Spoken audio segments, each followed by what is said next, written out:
Well, hello, everyone. Thank you so much for joining me. Tonight, we are talking about 84-year-old Nancy Guthrie out of Pima County, Arizona.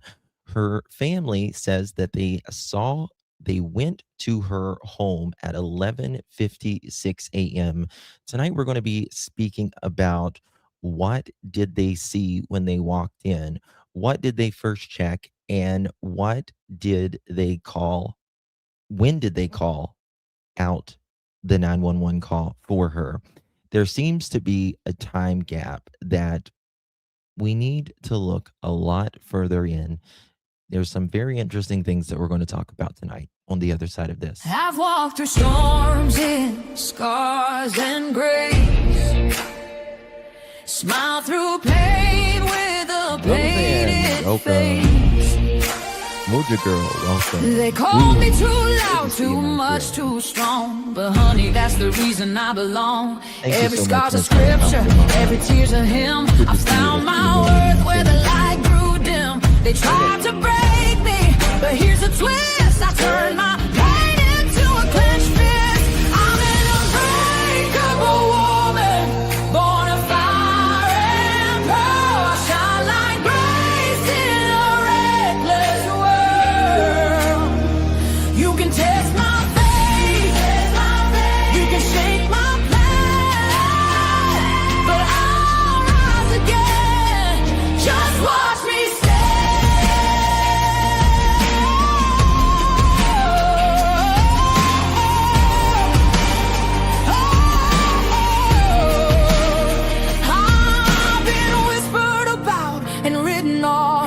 judged by the gloss, not the cause. But God don't build weak hearts from gold. He made me fierce and he made me bold. I bend, I pray, I roar, I rise with mascara, tears and battle cries. Don't need your crown, I forge my own. From ashes, honey, I build my throne. I'm an unbreakable soul, dressed in truth and pearls. The fire don't scare me, it lights my world. You can doubt my voice, but you'll hear my name. I'm holy and hood, and I'm done with shame. For everyone called too much, too loud, too real. You're not to anything. You're exactly what power looks like. I'm an unbreakable soul, through the fight and flame. My scars are stories, my strength, my faith.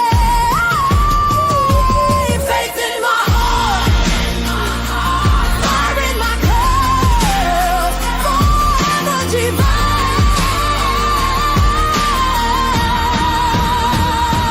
Clutch them pearls. Let's go.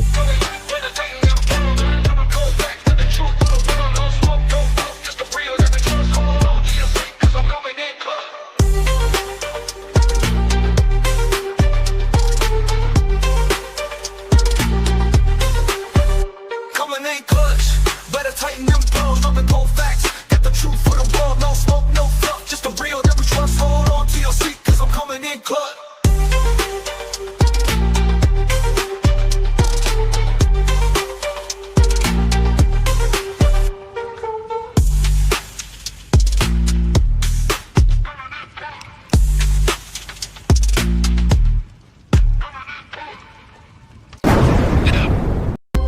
Coming in clutch, better tighten them pearls, dropping cold facts.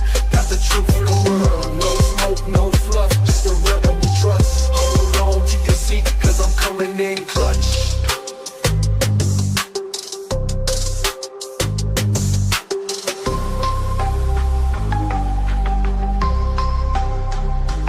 Coming in clutch.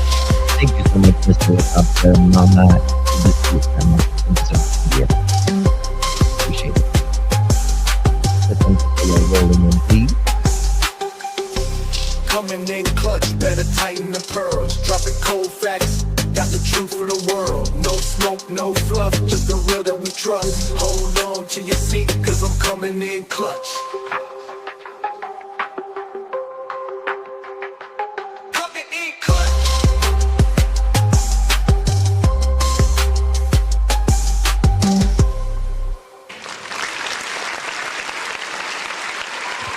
welcome, and thank you.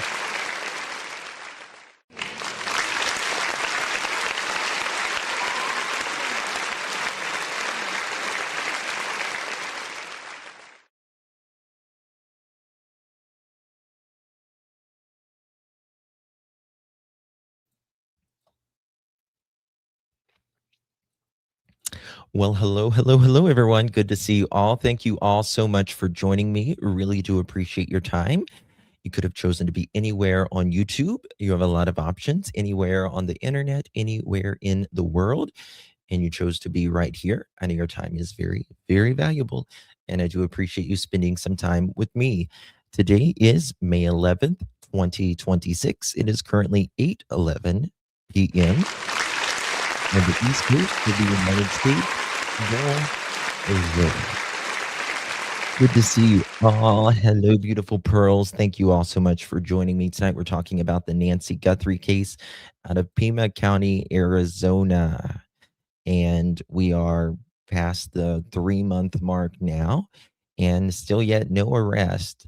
But tonight we're going to be talking about a 46 minutes or so time frame that is very interesting. Our friend Chris from the interview room did a live stream last night, and we're going to get to some of that here in just a little bit. But there was a lot of conflicting reports whenever, I mean, there still is a lot of conflicting reports in this case. Uh, People say different things. That there was about an hour that was when Tommaso and Annie allegedly called 911, and then there's reports of 8 minutes. Chris, and I fully trust Chris with his information 100%, um, seems to get some intel on this, and we're going to talk about that. I thought it was one of the best lives on the Nancy Guthrie case that I've actually seen. So make sure you guys sub up to the interview room. Link is provided in the description. We're gonna go over that in just a minute. Guys, before we get started, if you would be so kind and please do me a big favor, hit that thumbs up button or double tap that screen if you're on the mobile. Consider sharing the live out on any of your favorite social media. Copy that link, drop that link, copy, share the link. I don't even know what the hell to say. Please share the link out on your social media. And also, if you would consider hyping this video after the live stream, would greatly, greatly appreciate that as well. Let me say hello to a few guys. Hey D, good to see you. Lovey, peace of Jesus, good to see you, my friend. Miss Shannon, how you doing, girl? How you feeling, baby? Good to see you, Christy. Good to see you, Bo. Hello, Dolly. Or good to see you, my friend. Lovey's house. Hello, darling. And hey, babe, good to see you. It was an amazing live because my mind was exploding and I've got a lot of commentary on this tonight, exploding whenever, because after we heard the hour and then it was 8 minutes, I thought, okay, we'll just go, with the 8 minutes. But, 46 minutes or so. Also, Marine was on there last night. And who else? Of course, Karen and others was on there last night. And just really good live. Um, yes, I agree. Thank you so much. Jinja, good to see you. Got to get more coffee. Girl, get fueled up. We got a lot to talk about. Laura, good to see you, my friend. Miss Shaddy, good to see you. Lisa, hello. Mama Bear, good to see you. Thank you for saving all your hypes just for me. I feel special. Thank you so much. Peace of Jesus. Good to see you, my friend Tina. Hello, Miss Mary.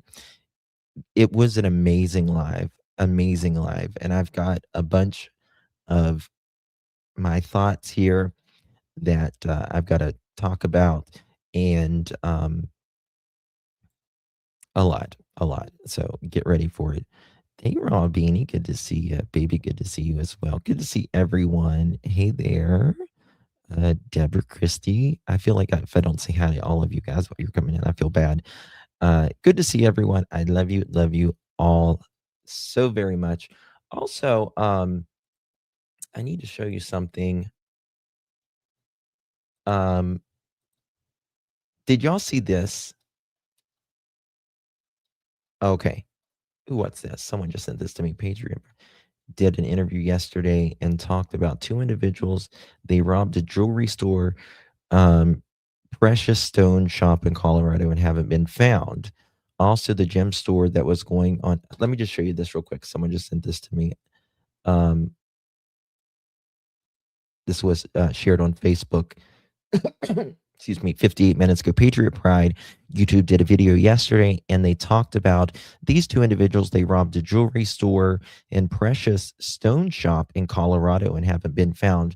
Also, the gym show was going on in Tucson when Nancy disappeared. Yes, that is true. And the guy in all white has a leg injury, just like we think the porch guy does. I don't think the porch guy has a leg injury, in my opinion, but that's just me. Remember how he bent so weirdly? Yes, but I think, in my opinion, the reason he bent so weirdly is because he had multiple layers of clothing on. Um, and It is interesting about the precious jewelry, though. I will say that. Remember the Google searches from Colorado about Nancy and Savannah's salary. Also, a guy who looks like one of them, black and blue top, walked by Nancy's house on a live stream. I don't know about that. I'm not sure about that, to be honest with you. I mean, if this guy if this guy walked by Nancy Guthrie's house uh, beforehand, and the law that is, no, that's not the same guy. Sorry. No, it's not. No, not the same guy. No, no, completely different. But That's just me. That's just me. Earlier in the week, someone knew. I hadn't seen this. That's very interesting, though.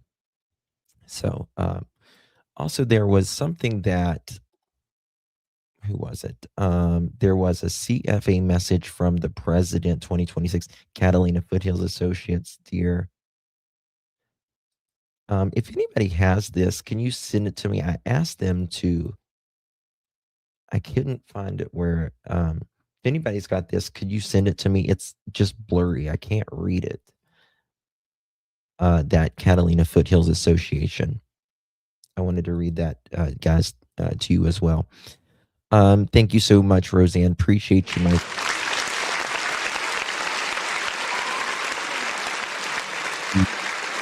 Thank you, Miss Julie. Thank you so much for your support. Appreciate you. Good to see you, Miss Helicopter Mom. Thank you so much. Very kind of you. Good to see you, my friend. And thank you for being a member here on the Pearl family. Really do appreciate that. See, Marnie, good to see you, my friend. I think I need new glasses. Appreciate you, my friend. Good to see you. Thank you so much for your support and thank you for being a member here on the Pearl family. Really do appreciate that. Jerry Lynn, 12 months, 1 whole year. You're an OG. I love being a member here. Well, thank you so much, my friend. I really appreciate you very much, Jerry Lynn. Thank you for your continued support. I really can't do it without you. And Miss Helicopter Mom, thank you for gifting 5 new pearl necklaces. Really do appreciate you, my friend. If you receive one of those, make sure you thank our Miss Helicopter Gal. Really do appreciate that, my friend. Good to see you. Thank you so much. Hey, Miss Michelle. How you doing, baby? Good to see you. Thank you so much. Really generous of you. Hello, Justin and everyone. So glad to join y'all this evening. I have been, oh, goodness, honey. I'm glad you are better now. I think it's that time of year, Michelle. I don't know what you've had, but all the pollen and stuff that's happening. And I think I had like a stomach bug the other day. I was not feeling it. It's just, who knows what's out there nowadays. You know what I mean? I'm glad you're on the mend, though. Thank you so much for your support. I really do appreciate that. So, I think the last time we spoke about Nancy Guthrie, we were, I think, FBI Director Kash Patel came out and was speaking about kind of blasting the sheriff. And of course, the sheriff came out and spoke, you know, defending his decision, if you will, and all of that. But make sure you sub up to the interview room. Our friend Chris and Karen from the interview room. I've got certain timestamps here that I want to talk about. Um, so make sure you go watch it all if you haven't yet already. Um, that link is provided in the description as well. We're going to start off at 20 minutes, 43 seconds. This is an amazing, amazing interview. It's one you definitely don't want to miss, in my opinion. But I've got some comments on some certain things. We're going to be talking about that 46 minutes or so. What really happened after Tommaso and Annie showed up? Did they call quickly? Did they not? What did they do after they searched the home? How did they miss certain things? This really scratched my brain last night. So here we go. And in fact, the sheriff has cleared the family. Allegedly. Right. The sheriff has, but we've not heard from the FBI. So until the FBI says we agree with the sheriff, then we're also going to show you a video where the sheriff says everybody's on the table. And listen, you know, a lot of people has a lot of different feelings on this case. Some people believe, again, 100% with sheriff, that the family is 100%, you know, and everyone is innocent unless and until proven guilty in a court of law. You know, and some people have taken their theories off the table. I personally, in my opinion, I have not taken that theory off the table. I agree with Chris on this. And until the FBI clears someone, I'm not following Sheriff Doofy, Sheriff Nanos. Not going to happen for me personally. Again, I will be the first to say, the absolute first to say, that I do not believe this is Tommaso or Annie, for that matter, at the porch. But again, to me, that doesn't mean at the end of the day that there couldn't potentially be some sort of involvement. Again, not blaming them, but we don't know. Mini Panthers, thank you so much. Oh, appreciate you, my dear. Thank you so much for being the best, because I love you, my friend. Oh, thank you so much. I love you too.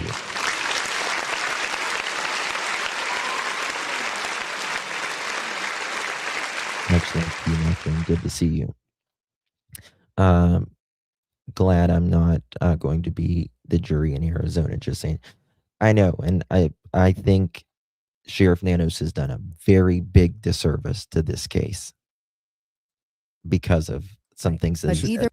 Again, I find it very interesting. I feel, just my opinion, it's just an opinion, I'm one of 8 billion on the planet, that the reason Sheriff Nanos cleared very quickly was because I felt like there's pressure.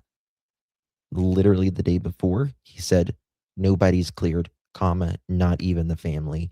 The next day, the family's cleared. You should be ashamed of yourself for thinking that. way we're asking questions. We're only asking questions tonight. Okay. Same here. So Only asking. in that 56 minutes, we now know that Okay, certain listen to narratives this. are being driven in that 56 minutes. Okay. And so I want to ask the panel, what have we individually heard? Okay. Now, again, Sheriff Nanos said it was about an hour before they called. And then we heard that it was about 8 minutes. But again, as I was showing you guys the other day, it was just about 8. What was it? Damn, what was I going to say? I had it right there. It left me. Um, I'll think of it in a second. Thank you so much, Summer Breeze. Appreciate you very, very much. Thank you, guys, for your hard work. Thank you, my dear. Appreciate you, Miss Summer Breeze. Good to see you, my friend. Appreciate you very much, and thank you for being a pearl. I appreciate that. He, as soon as he says this, again, I'll remember it. Are being driven in that 56 minutes. Okay. And so, Oh, okay, that's what it was. The only narrative that we really have is the one that allegedly Tommaso and Annie told us. If you go back to the timeline, when the report was filed, right? When the report was filed, it was filed at 6 p.m. on the 31st. 6 p.m. on the 31st, which means law enforcement did not take Annie and Tommaso's account, because the last time that apparently when this report was filed, the last time they knew Nancy was alive, safe, happy, healthy was at 6 p.m., which was when she was getting in that Uber. And I think that is a very, in my opinion, big key distinction right there. 6 p.m., not 9:30 p.m. when she is allegedly dropped off. The garage door opens for 2 minutes and closes. Also, I think Maureen speaks in here, which I had spoken about that. We had checked on it. It takes about, for some of the older garage doors, about 20 seconds for the garage door to open and 20 seconds for it to close. It's about 15 seconds for the newer garage doors, but 15 to 20 seconds. You also have to take that into the account of the 2 minutes of that garage door opening as well. That's something very interesting to talk about again. We'll get to Annie and Tommaso told responding police officers Nancy called an Uber to take her to, yes. And again, we're hearing different stories, different narratives, right? And things should not be changing. But what I will say in this case is there's a lot of reports, and there's a lot of conflicting reports as well. So I want to give, that out there too. So there's that. Here we go. I want to ask the panel, what have we individually heard? Your little black bear. And then we're going to bounce that off of what the investigators probably heard. And we're hearing today, I know there's been some reporting about, the narrative that was being driven. We've heard from, well, let's first listen to Savannah. There should be no narrative in a case, first of all, right? There should be the truth. Called me. Listen to this. I said, is everything okay? Mm-hmm. And she said, no. She said, Mom's missing. And I said, what? Yeah. What are you talking about? She said, she's gone. And she was in a panic. I was in a panic. I'm like, call 911. Yeah. She's like, I did. We called them. They're here. And we thought that she must have had like some kind of medical episode in the night, and that somehow, the paramedics had come because the back doors were propped open,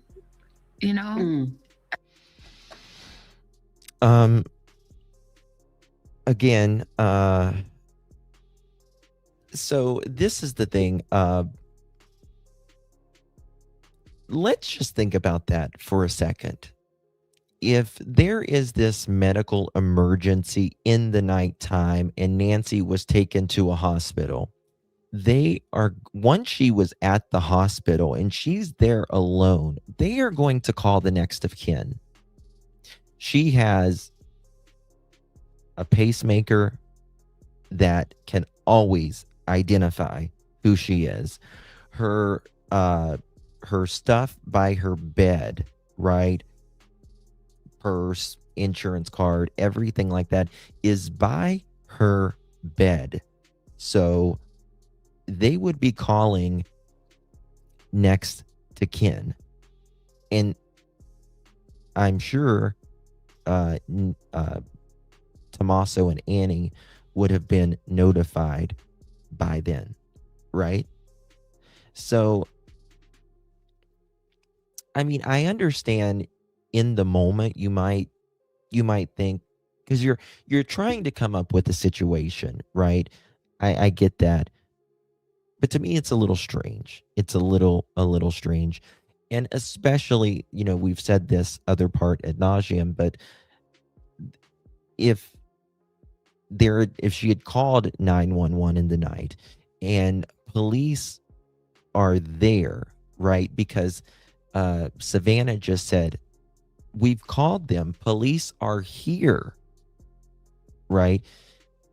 That tells me, in my opinion, that police had been there a while, a little bit, at least a few minutes at the very minimum. Because when police get there, they automatically go to you and they're going to ask you all of your account, everything that you know, everything like that, right? Like they're going to say, when did you get here? What did you see? What did you discover when you got here?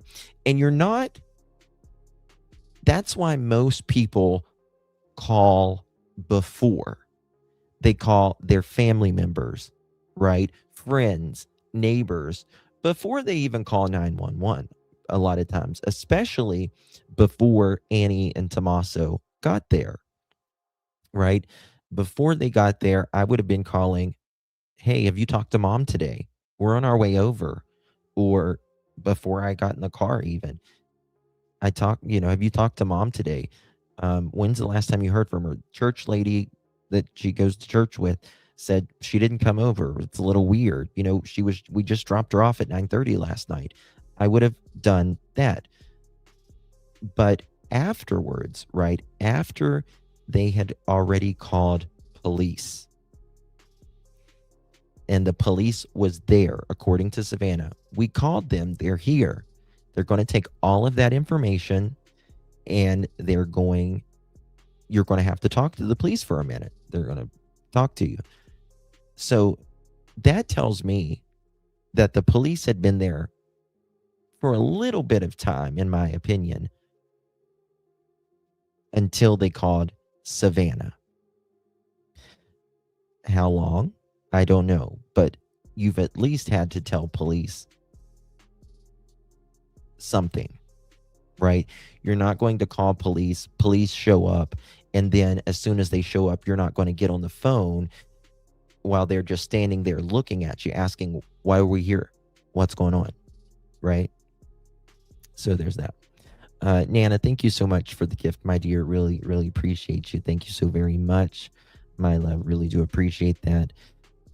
And Miss April, thank you so very much. God bless our Pearl family. Thank you, Justin, Mods, and Pearls family, for supporting me. Thank you so much, April. Appreciate you. 5 months. Prayers, light, and peace, light, and prayers, rather, from Texas, y'all. We love Texas. Thank you so much, April. Really, really do appreciate you. And Summer Breeze, good to see you, my dear. Thank you for all your hard work. Thank you so much, my friend. Appreciate you very, very much. Thank you for your support. Justin, this case will turn out just like Lynette Hooker. They released the boat too early, and now it is contaminated. Again, a lot of these cases where they mess up early, a lot of them, it makes it so much more difficult. Yeah. Here we go, guys. Oops. But just like she said, I just want to play that little part right here where she says, I've already called. Police are here, which means she has spoken, or one of them has spoken, allegedly, to the police already. In the night, and that somehow, the paramedics had come because the back doors were propped open, and that didn't make any sense. We thought maybe they came and there was a stretcher and they took her out the back, but her phone was there and her purse was there and all her things. and it just didn't make any sense. So, Annie and Tommy had already called all the hospitals, but then I'm like, I'm going to call the hospital. So then. Okay. Right. Again, that means that, okay, let's think about this. That means when Annie and Tommaso showed up, they went to the house, went inside the house, looked around the house, allegedly looked in the neighborhood, called police, right? And allegedly called the hospitals before they called any of the siblings. Can it happen? Sure. Is it likely? It's not the way I would work, but everyone's different. I started calling the hospitals, and the police were there and talking to her at the same time, and it was just chaos. Yeah. Okay, so. Okay. She says, I was there, or the police were there. Hold on. How did she say that?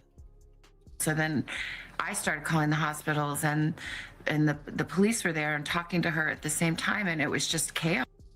I started calling the hospitals, and the police were there talking to her at the same time, and it was just chaos.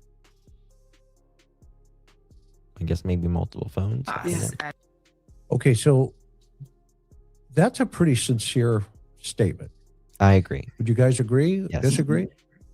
Yeah, I agree. Yes. Yeah. I absolutely 100% feel horrible for Savannah.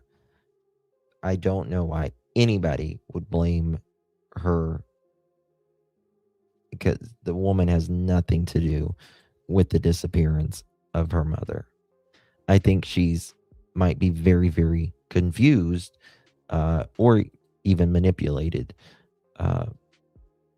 But she doesn't have anything to do with their mom's disappearance. Miss Dolores, thank you so much, my love. Good to see you, Miss Dolores. Thank you so much for your support, honey. Really, really appreciate you. Thank you for being a member. Right. I mean, I think very sincerely, she's listening to her sister on the phone tell her, look, this is what's going on. Okay. Mm-hmm. Now, I don't know the time frame of when that actual phone call occurred, but I have to assume it's within the 3-hour block. Listen to this. Of the cop. Well, we know the cops were there, so it's got to be in the 2-hour block. Okay, so I'm going to break this into two buckets again. The 2 hours of the search and rescue, which Bob, you have talked about extensively, and the incident command. Let's talk about when the 911 call comes in, okay, and that particular time frame, and then Karen, what else are you thinking?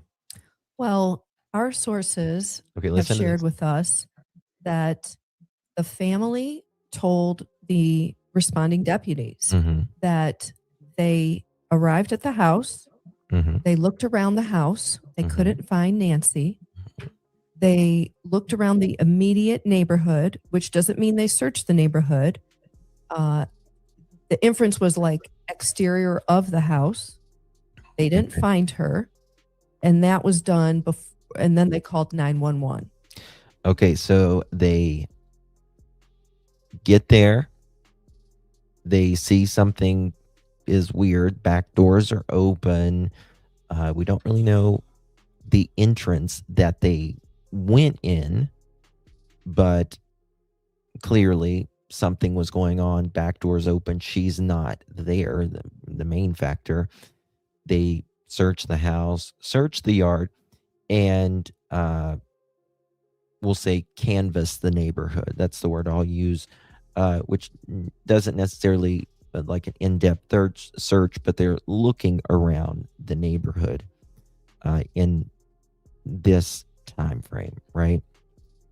Miss Wendy, thank you so much for 23 months. You're an OG girl. Thank you so much. I love the channel. We love you, Miss Wendy. Thank you so much for your continued support. Really, really appreciate you, my friend. We can pick apart every single word that they say, but in reality, is this a family freaking out over their mom disappear? This is a family freaking out in their disappearance, in my opinion.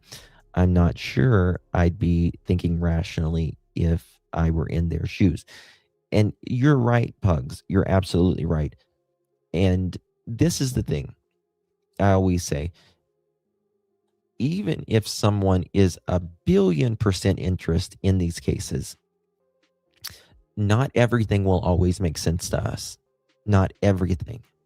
Nothing is going to ever be perfect in any case. Zilch. A lot of people expects it's going to be, but that's just not life, and that's just not how things work. Very, we're humans, we're imperfect, all of that. But to me, it's never just one thing, really. It's questions of continuous things, right? And for me, it may be nothing, but one thing that is very questionable, in my opinion, is just the factor that the timing of how this happened, about, she went over to family members, had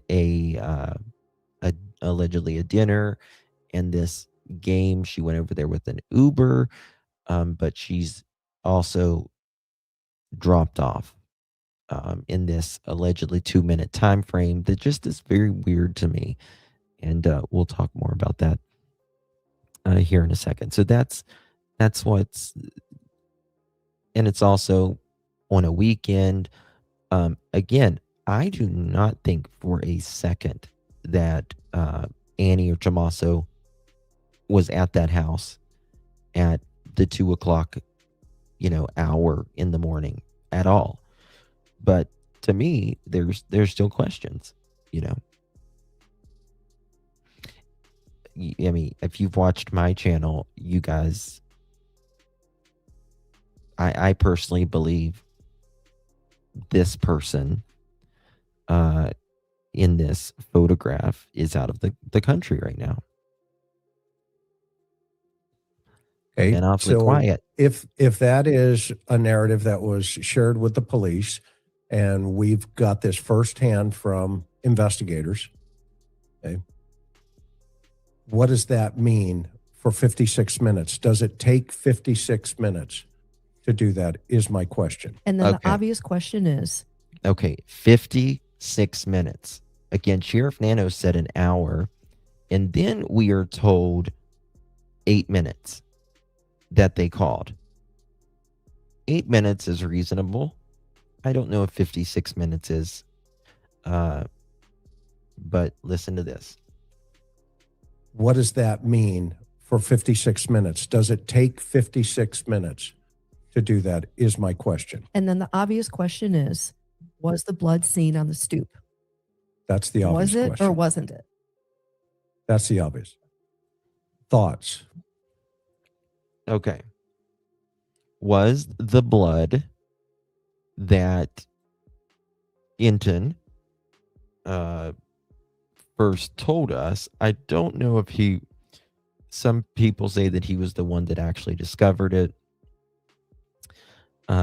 Some people say police discovered it. Regardless, did the family, I mean, if the family saw it, obviously police would see it, right? But did the family discover this blood during the time frame that they were there at the house looking for Nancy? Or did they pass it up? Either way,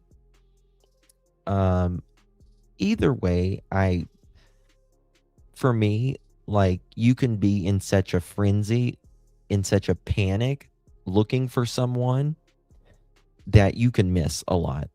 That's very common when people are panicked and get to a scene and they see something going on. They don't notice everything because they go into a full-blown panic and they're looking around and doing all kinds of things and their mind's just not there.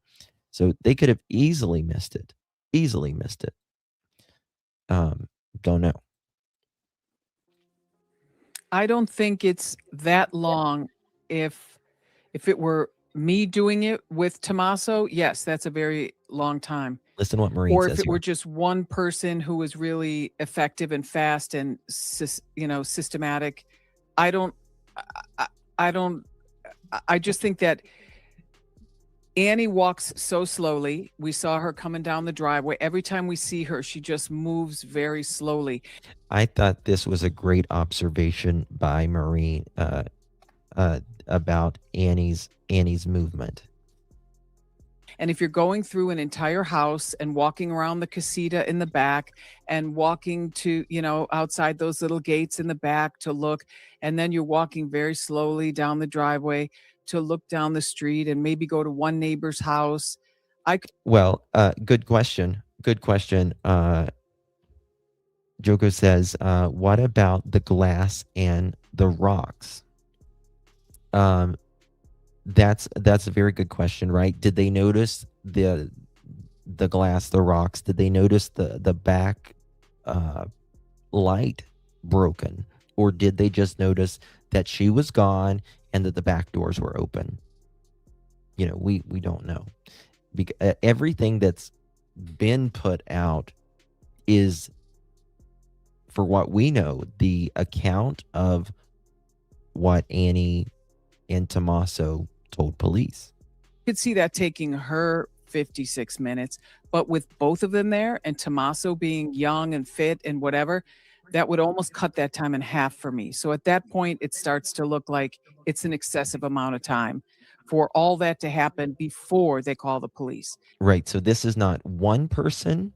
This is not one person searching for Nancy. This is two people searching for Nancy at this property and allegedly canvassing the neighborhood. So that should cut that in half. I think we can all pretty much agree on that, right? And to your question, I would say yes, the blood was on the front stoop. So you think they definitely saw that?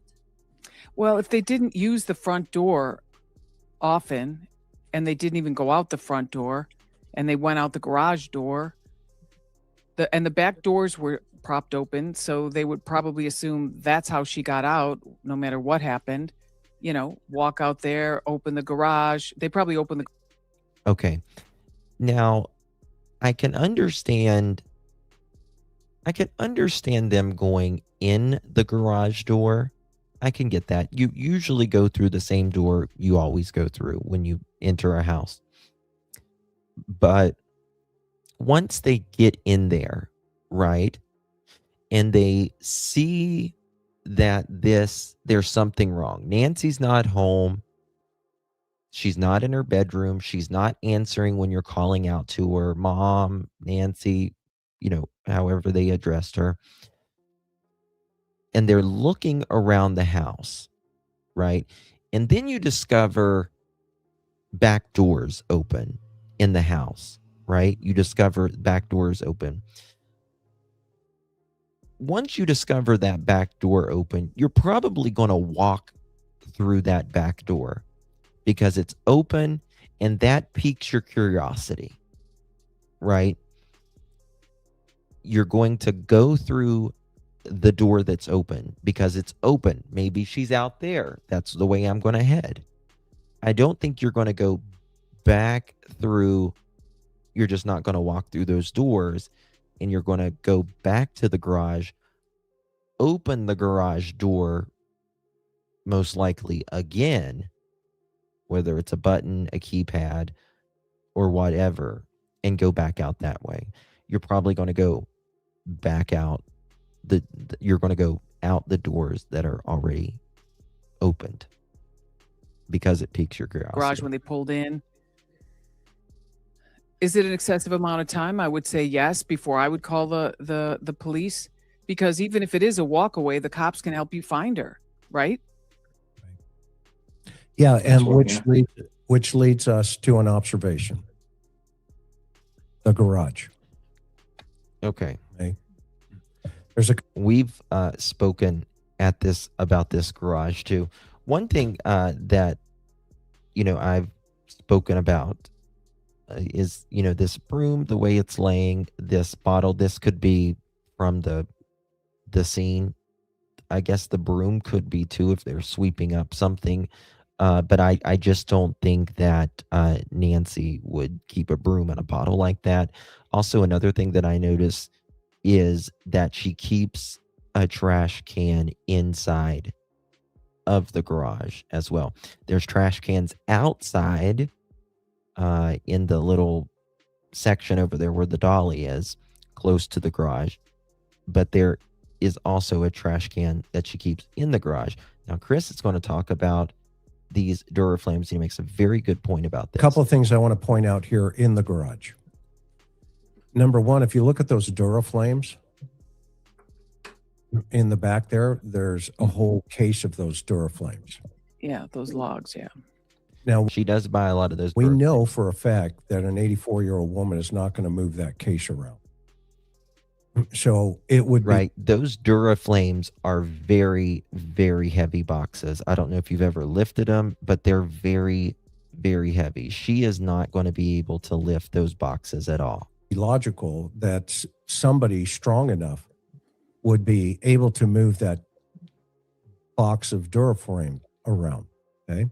Now it looks like it's in place, that particular box, but if you'll look in this next picture here, you'll see that those Duraflames are stacked up in that garage. But you know, the most important piece I see here, look at the foundation and the door going into. Okay. See, there's all those Duralogs right there. There's a box, and then all of these are individual wrapped Duralogs. I just checked something, by the way. The Duralog, it depends if they're high performance or a standard Duralog. A standard Duralog weighs 4.5 pounds, and the larger Duralogs, the high performance, they weigh 6 pounds each. So these either weigh 4.5 pounds or 6 pounds each log. So obviously I would suspect that whenever Nancy did a fire, she put these in by herself. I mean, I don't think she could call someone every time she wanted to throw a log in the fire, right? The garage into the house. That is at least an 8-inch foundation. So that means there's a step there. Do you guys see that? Yes. I'm going to back it up. And I didn't even notice this. To me, I didn't see it as a step, but there's a step here, right? And this goes right into like her dining room area. We've got pictures of Nancy and Savannah and all of them sitting at the dining room table that I've shown. Mm-hmm. If you can see it to the back wall there, you can see the foundation clearly behind the logs. If you're looking at the picture, it's to the left where the little white looks like some type of Tray stoop. table or something, yeah. Yeah, some tray table or something. But look at the thickness of that foundation. And then you can clearly see it here now. Hold on a second. I want to go back. What is this?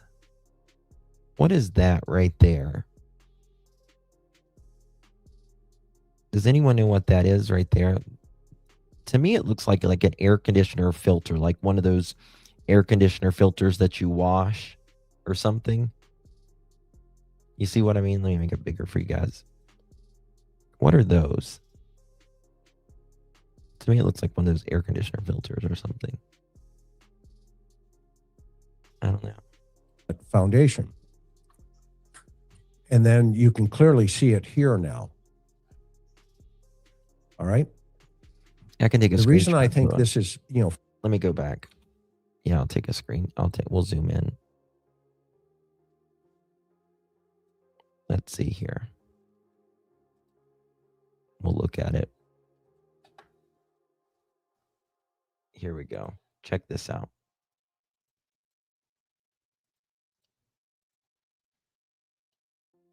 What do y'all think that is? Something metal is all I can see. I don't know. But you see, when you see, it seems to be a few of them if it is. Like, I don't know what it is. Oh, it could be a water hose. Yeah, I think that you might be right. Maybe that's just shadowing. Maybe that's just shadowing right through there. Well, there's a box on top of it, right? There's definitely a box on top of it, but I don't know. It could be air filters. I thought it looked like air filters, but then there's other things on it, so I'm not really sure. and then you can clearly see it here now. All right. Hey, wow. The reason I think this is, for Oh, you've me, been when I saw busy. this, I was like, well, wait a minute. Busy. Mom was dropped See? off in, whatever the time, 9:58. And then 2 minutes But to me, it does. I mean, to me, when you're zoomed out like this, it doesn't look like a water hose either. I don't know. later, she's 9:48. 9:48. Thank you. 2 minutes later, she's in this house and the garage door is coming down. Hold on, I need to go back. Later, 1 time, second. 9:58. Listen And then to 2 this. minutes later, she's 9:48. 9:48. Thank you. 2 minutes later, she's in this house and the garage door is coming down. But she has to navigate that step. And if we're thinking, okay, well, she's just dropped off and she walks into the house, Could be Linda. what if she would have fallen? If this 80, if she's 84 years old, and she's dropped off. And again, you guys can think what you want. I think this 2 minutes is very strange. It's dark. Even if they pull right up to the garage, right, and they open, and Nancy opens the door right to the garage, and she turns on the light, or the headlights are in there, whatever. I don't want my 84-year-old mother-in-law walking with a cane in the dark, trying to get to the light switch in the garage, or just walking through the headlights and then stepping up on there and then going in a dark house. I'm going to make sure she is at least at her chair, at her bed, wherever she needs to be. I think it's weird. I do. 2 minutes. But it may be nothing. Well, I'm getting the impression it's kind of like this.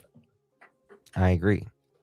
I thought Nano said at the beginning that the family got her in the house and got her settled. Did Well, I he not did. hear that? He sure did. Yes. No, you're right. he Was did. the reporter asked him, did family go in the house with him? Yes. And he says, the family.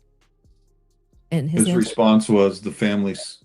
Yeah, sorry, Karen. That's His exactly response right. was the family saw her into the house, or actually, I think he said Tomas. Well, no, he said the family. So, yeah, chaos. I went through this on a live stream a while back ago. It takes for the average time for the newer garage doors is about 15 seconds. The older garage doors, about 20 seconds. That's to open up fully and then a full, we'll say 15 to 20 seconds to open up, a full 15 to 20 seconds to close, depending on what kind of garage, kind of motor it has on it. They saw her into the house. So at the minimum, right there, it's 2 minutes that this garage door was opened and closed. That's at minimum, we're just going to say 30 seconds. If I remember that right. Right. Right. So now she would have dropped off and going through the garage. If she's got her cane, she's got to do a step and then push that door in, negotiating her cane to get in. Locked, by the way, or open. Typically, people leave their garage doors open. Right. I mean, I mean unlocked. Let's unlocked. get specific. That's I don't like open because it means too many things. It's either locked or unlocked. Yeah, good point. Okay. Good point. So unlocked. I mean, I don't. I lock my garage door when I'm home, but typically during the day I leave it open. Unlocked. Unlocked. It's a bad habit. I know. Trust me. I've been trying to break it myself. Okay. We just need to be specific so people can visualize what we're talking about. Okay. What do you guys think of now that we see she's not only has to negotiate a somewhat of a slope, Well, a moderate slope. So but that's what he said. Gotta be. I never heard that the family, whatever, went in with her. Then how come the garage door and the closing time is 2 minutes? You're getting, yes, you're following it. I don't get it. Although I also don't believe that they would let her go in alone. So Sheriff Nano said that the family went in with her, and then a timeline comes out a few days later, and they said the garage door was open for 2 minutes. So he said that, and then a timeline came out, and then we learned about the garage door only being open for 2 minutes.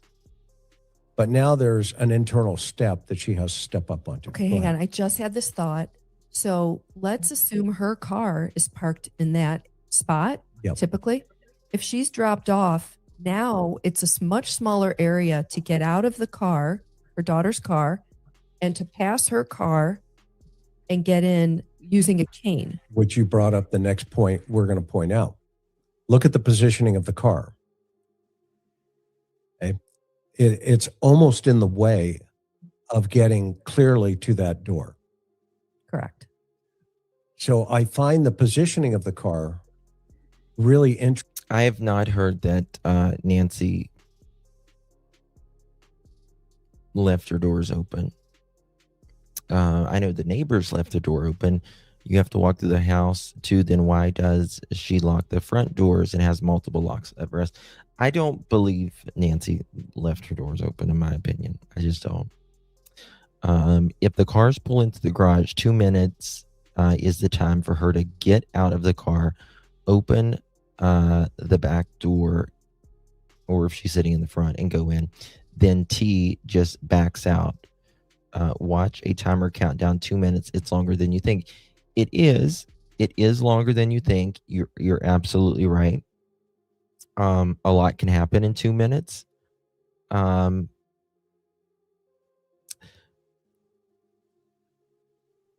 And you know what I think would clear it up?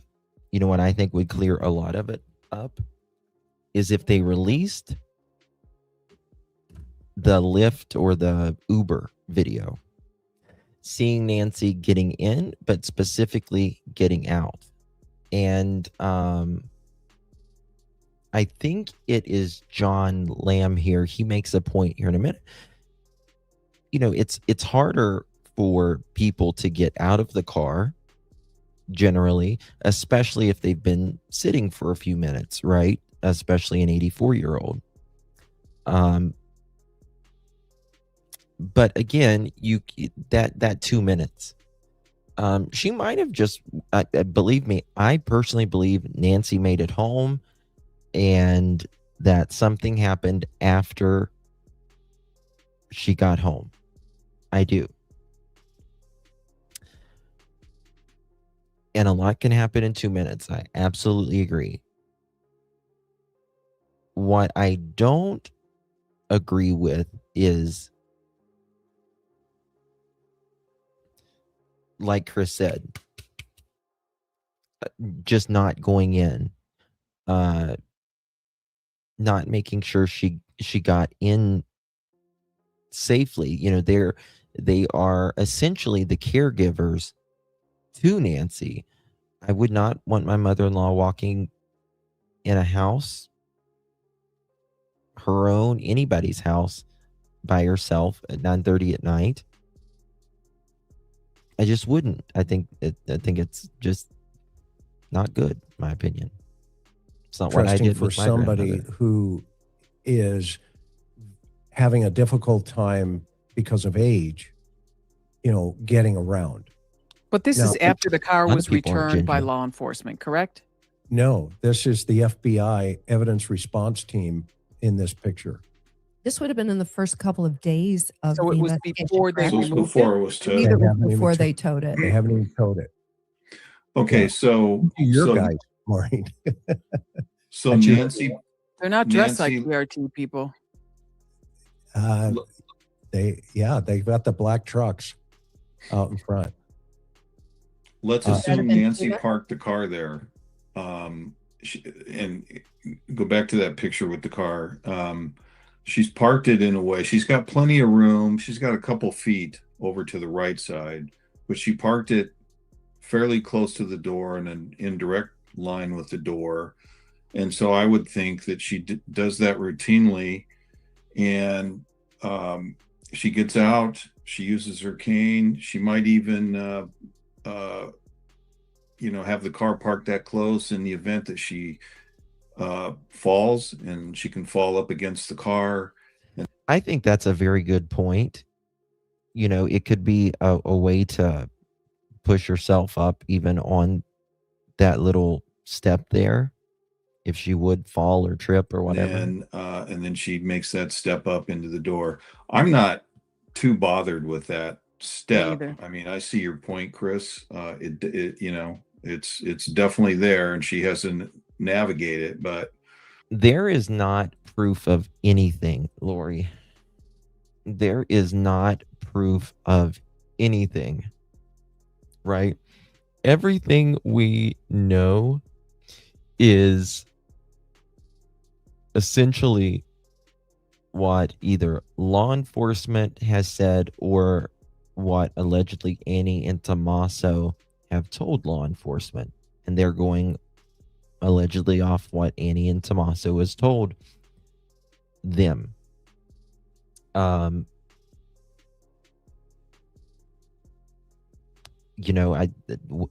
Apparently, I don't know if they do now or not, but if they have even Tommaso dropping her off, you know what I mean? Summer Bree says, Justin, I hear you. My mom had a fall at 82 years old and broke her femur in 3 places. Oh my God. Sadly, never walked again. She passed away at 85. Yeah. And Summer Breeze, that's truly amazing. She lived another 3 years. Breaking it in 3 places after 80.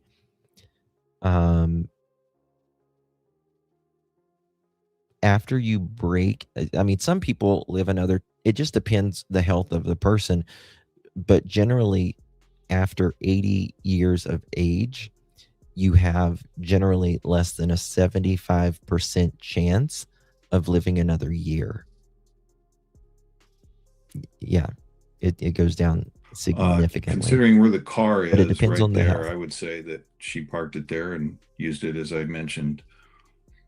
And she may use the cane in her left hand, Chris, and then use her right hand to touch Generally along less than the 6 months, yeah. car, which is something I was saying when they first removed the car. Like, why would they? Well, they obviously didn't know whether or not it was in play in some way, shape, or form, but also there could have been some smudging or some That's amazing, movement or Brenda. something along God the bless side of her. that vehicle, because it's my understanding that the cars there get very dusty very quickly. And so, she may use it as a balancing mechanism for her right side. Mm-hmm. Perfect. I love it. And which is going to tie into the narrative. Because you guys are agreeing that there has to be some type of potential, balance if there's an obstacle. And in this particular situation, we have an obstacle. So the car in rational thought process comes into, well, that could be used for balance. And as well as the cane. Go ahead, Johnny. I have a question. The expression that Sheriff Nanos used, which was saw her into the house. Yes. Does that mean that they accompanied her into the house? This is a good question. Does that mean that they stood by and watched her go in the house? Great And if it was Now, I was thinking about this, and since he said this, think about this. Think about this. We could be just highly judgmental right now because some things don't make sense. He could have pulled up right here, right? And saw her walk right into the door from the garage. He could have. Think about that, right? You could pull right here, garage door goes up, and she could walk right in that door.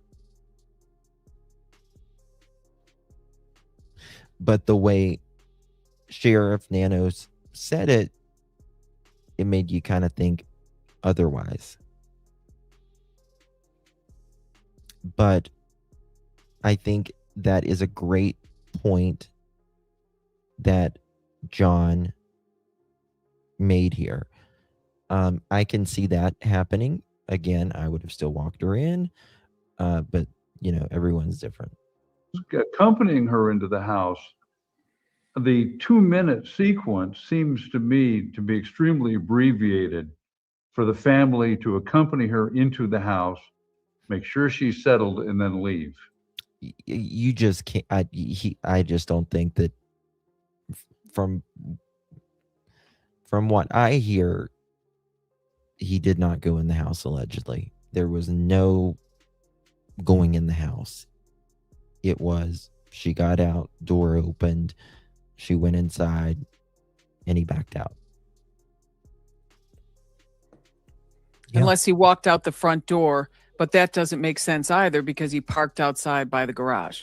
Supposedly, the garage door is open for a period of 2 minutes.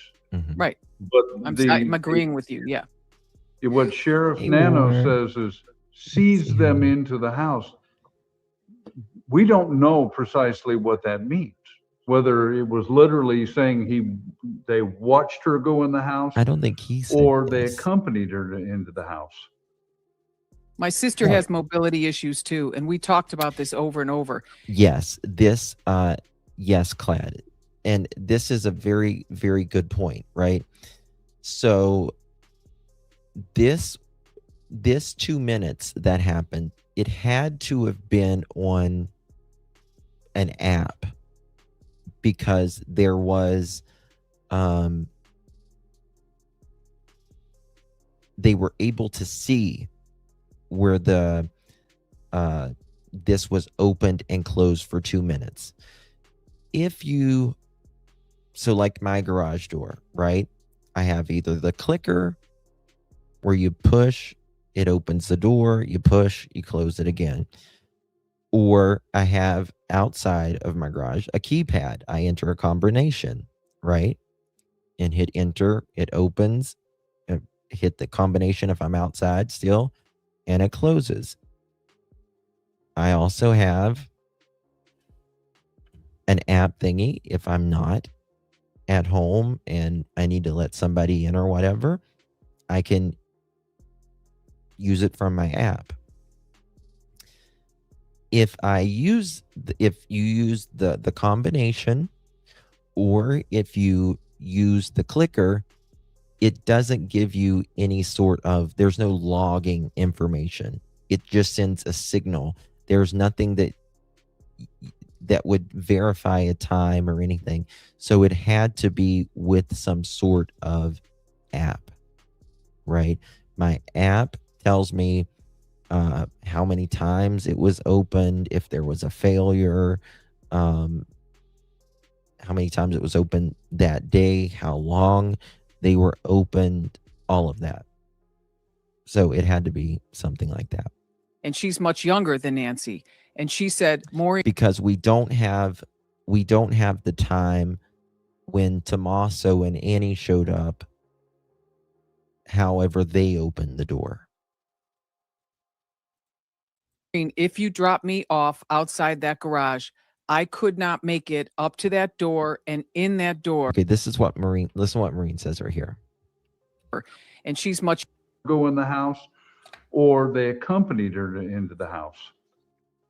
My sister has mobility issues too, and we talked about this over and over. And she's much younger than Nancy. And she said, Maureen, if you drop me off outside that garage, I could not make it up to that door and in that door in 2 minutes. There's no way. And I've got to say from personal experience, from my wife, who the final 5 years of her life had to use either a walker or a cane because of the Parkinson's disease. When I hear 2 minutes for her to get into the house, when we know that Nancy was not really super ambulatory, that has always impressed me as a very, very narrow time element for somebody to get in the house, particularly since there's always the issue of moving from being in a sitting position to standing up. It's not like you jump out of the car and walk right in. So I think that regarding Sheriff Nanos's observation or his statement regarding dropping her off, it basically semantically means nothing. All it says is, all we can derive from it is that they were there. Okay. And Chris, didn't you say when you going back to your point about the 15 seconds and how long that takes? All right. Do you think that the 2-minute garage door opening and closing is enough time for Nancy to enter the home? Put a 1 in chat for yes, 2 in chat for no, 3 in chat for unsure. It will automatically add it to this poll right here. Whatever you put. 1 for yes, 2 for no, 3 for unsure. I'm very torn, to be quite honest with you. I am extremely torn on this because I think you can do a lot in 2 minutes. And then I think it just seems a little weird. So I truly don't know. You know, I think she could get in 2 minutes if she was, you know, able to, but I also think Tommaso not going in is a little weird, but again, we might be able to see her walk, you know, in from where Tommaso's parked right there. The headlights are showing right on the door. And again, I also think it's kind of weird that it was right on the weekend and they were having that dinner that evening. So I am really stuck on that part. Early on, I timed the garage. I think I was on your show when right before I did that, but wasn't it 18 seconds for the door to go up? So it will trigger. So we can almost carve off 18 seconds from that 2 minutes. Right. And that. See, Maureen says 18 seconds. Like I said, which I done a live on this probably a month ago on those doors. It might be 15 seconds for newer doors, up to 20 seconds for older doors. So hers is right there in the middle. Which is going to lead us into the next piece of this. Hang on a second, Chris. I want to weigh. Yeah, I want to weigh in on that. So if I'm Tommaso and I'm bringing my 84-year-old mother-in-law home that has mobility issues, I'm going to walk her in. It's very interesting you just said that. Let me see. I just found this video. I can't play the music, but look at this. We'll come back to this. Let me take this credit down. I want to show you this video of Nancy. And again, I think this would be great if they released. They did this. Access Hollywood did this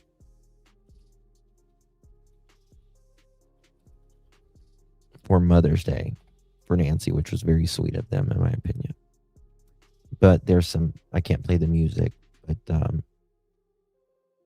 see, she's holding on something right there. You see that? I noticed that right here. Oops, right there.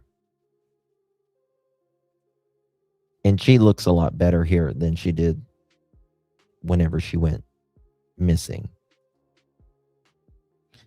You see here, you can tell she's aged very quickly here. Right? She's went downhill, definitely. Oops, damn. Sorry. It's you. That makes me want to cry when I hear little Nancy's voice when she says miss you. That freaking breaks my entire heart for the family. Just Nancy. Miss you. She is such a sweetheart. God bless her.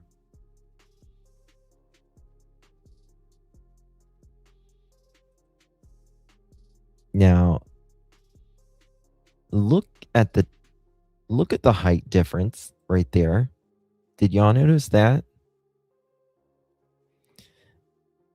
How tall was Nancy again? I can't remember. But look at the height difference between Annie and Nancy. That's a big difference. Now, of course, as we get older, we shrink, right? We shrink. Is she sitting? Okay, maybe that's what it is. Maybe that makes more sense. Maybe that makes more sense. Is she sitting on her lap? Maybe. I don't know. Is she? She's sitting on her mom's lap? Like still you can tell there's a big difference. I think I'm shrinking already. I know, me too. Me too. Look back here. Yeah, because look here. Not that big. Savannah's probably in heels. Well, they're both in heels, actually. So yeah, she's got to be sitting there. I saw that and I'm like, that's big height difference. And of course, this is Nancy and Cameron. 5'4", which is, I would say, an average height. 5'4", 5'5" for a female. Look at that. That's so cute. I love her kissing Savannah right there. You can just see the love.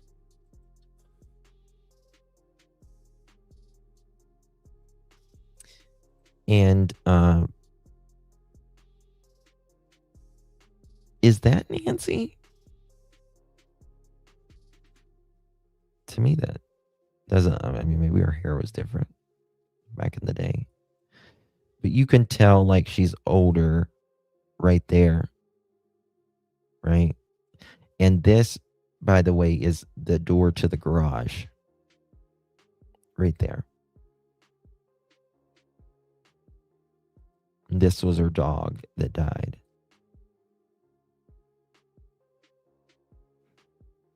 And you can, like, Nancy's so pretty right here. You know, this is her college when she was working at the college days. And right there. So, but yeah, I did notice, like, when she turns around here. From there to here, this is, I think, one of the most recent pictures Savannah has of her back in, I think that was back in the fall of 2025. A person went to HS. Oh, please. No, I did not, girl.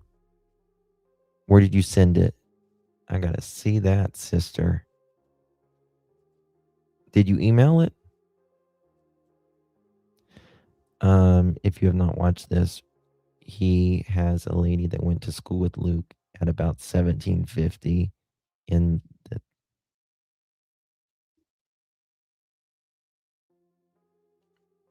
What did they say about him?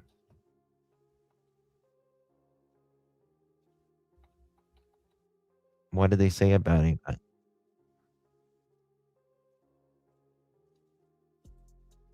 Oh, I'm gonna have to watch that. I'll look at that. I want to know his little. I got it. Thank you. I want to know where his little passport is. Makes you wonder about her going downhill so fast. Well, I don't know. Really, 2 foster brothers. I'll have to look at that. Very interesting.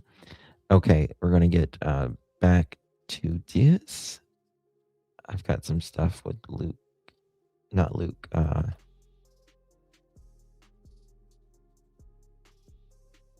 Okay, you're talking about Luke. Sorry, I'm thinking about Z. Sorry, I was thinking about Z. Yeah, I can see he's a what am I doing? He is a foster child, and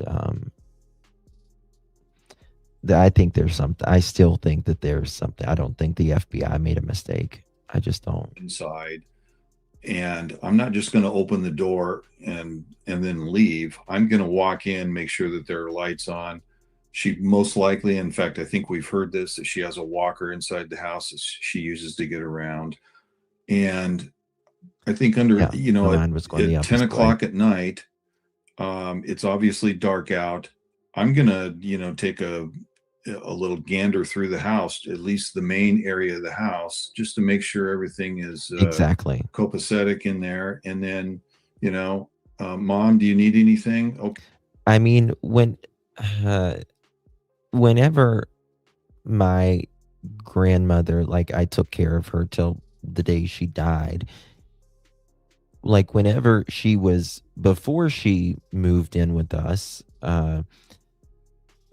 like, when I would drop her off, I would always go in. I would check under the beds. I would check the closets.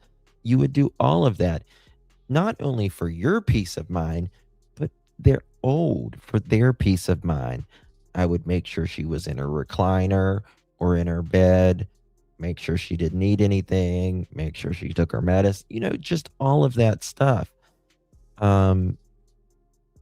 And these are the people that was supposedly caring for her. And this is 9:30 at night.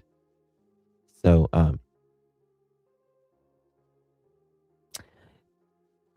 yes, Crystal, now that you guys are speaking about the LD, the report, I've got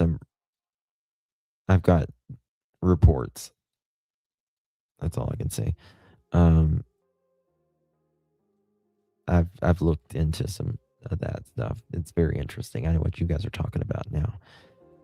Thank you so much, Ocean Breeze. Makes me feel fine. Thank you so much, my guy. Appreciate you. We received that. Make sure you thank our dear Ocean Breeze. Really, really do appreciate you very, very much. My love. Well, Pebbles, I mean, you just don't want them to. You just don't want them to worry. You don't want to worry, and you want to make sure, like, at 80 years old, you do not want them breaking a hip. It is, like I said, almost a death sentence. Not always. I'm not saying it's not, but it is almost okay, always. I'm going to take off. Love you. See you tomorrow. That's what I think a normal man would do when he's dropping his mother-in-law off like that. So maybe turn on the light in the washroom. And mother-in-law, father-in-law, I don't care who it is. My mother-in-law I mean, we take care of her now, but because my father-in-law passed of cancer a couple years ago, and she had cancer 2 weeks later. Was diagnosed with cancer 2 weeks later. We had them both. But you just, how do you not do that? Room or something, you know, to Exactly. Yeah. Ask if she needed anything before he left. You don't just throw the door open Right. and say, "See ya." here's your hat. What's your hurry? Yeah. And and we don't know that Tommaso didn't do that either. He may have done that. But to your point, Chris, it seems like a 2-minute window would be not even close to enough time to do that, all of those things. And when Maureen says that, the 18-second rule on the door going up and down, because I'm not pulling out of the driveway until I know that garage door is down and stays down. We've all had our garage door go down and then something trigger it and it goes back up, right? So I don't know. That's just what I'm doing. And I think most men would do that. Hopefully Tommaso did that. I was just corrected in the chat by one of the commenters who said that she timed it also at 11 seconds. So I don't remember which one it is, but I'll go with her 11 I agree with Maureen. It's 15 to 20 seconds. Well, Bob, to your point, if all that was done and we're all saying logically it would take more than 2 minutes, something's not adding up. Either the data point isn't adding up of what we're being told, or it took longer, or it didn't happen. They're going to say A, B, or C. or he went out the back door, Karen. If he went out the back door, then he walks back around to get to the car in the garage, parked in the garage driveway. Is that what you're saying? Okay. Because when he pulled up afterwards, if you recall, when we saw him a month after the this abduction or whatever it was took place, Tommaso pulled up the straight driveway where his driver's side door was near the garage. The garage door was here, his car was here, and he pulled it up almost up against the casita. So people tend to replicate activity. It seems like that's where he parks when he pulls in there. Yes. I'm not saying that's where he parked when he dropped Nancy off, because that wouldn't make any sense for her to be longer. Yeah, he would have to nose in there. You're right. It looks like, in thinking about it, Karen, he'd have to nose in there, so his car would be right out there. And I don't know the distance from those back doors to that little area right there. Yeah. And I'm just saying, if we're to believe that 2 minute, I guess what I'm saying is, my question is that 2 minutes accurate? And based on what we're talking about of what a logical walk Nancy in and get her in the house, we're saying it would take more than 2 minutes. So I don't know. We are questioning the 2 minutes that we are questioning the 2 minutes. I don't know about the 2 minutes. Most of you guys think that it would take more than 2 minutes. I don't know. I really don't. I'm just trying to remember, wheeling my grandmother in from the garage. Did it take more than 2 minutes?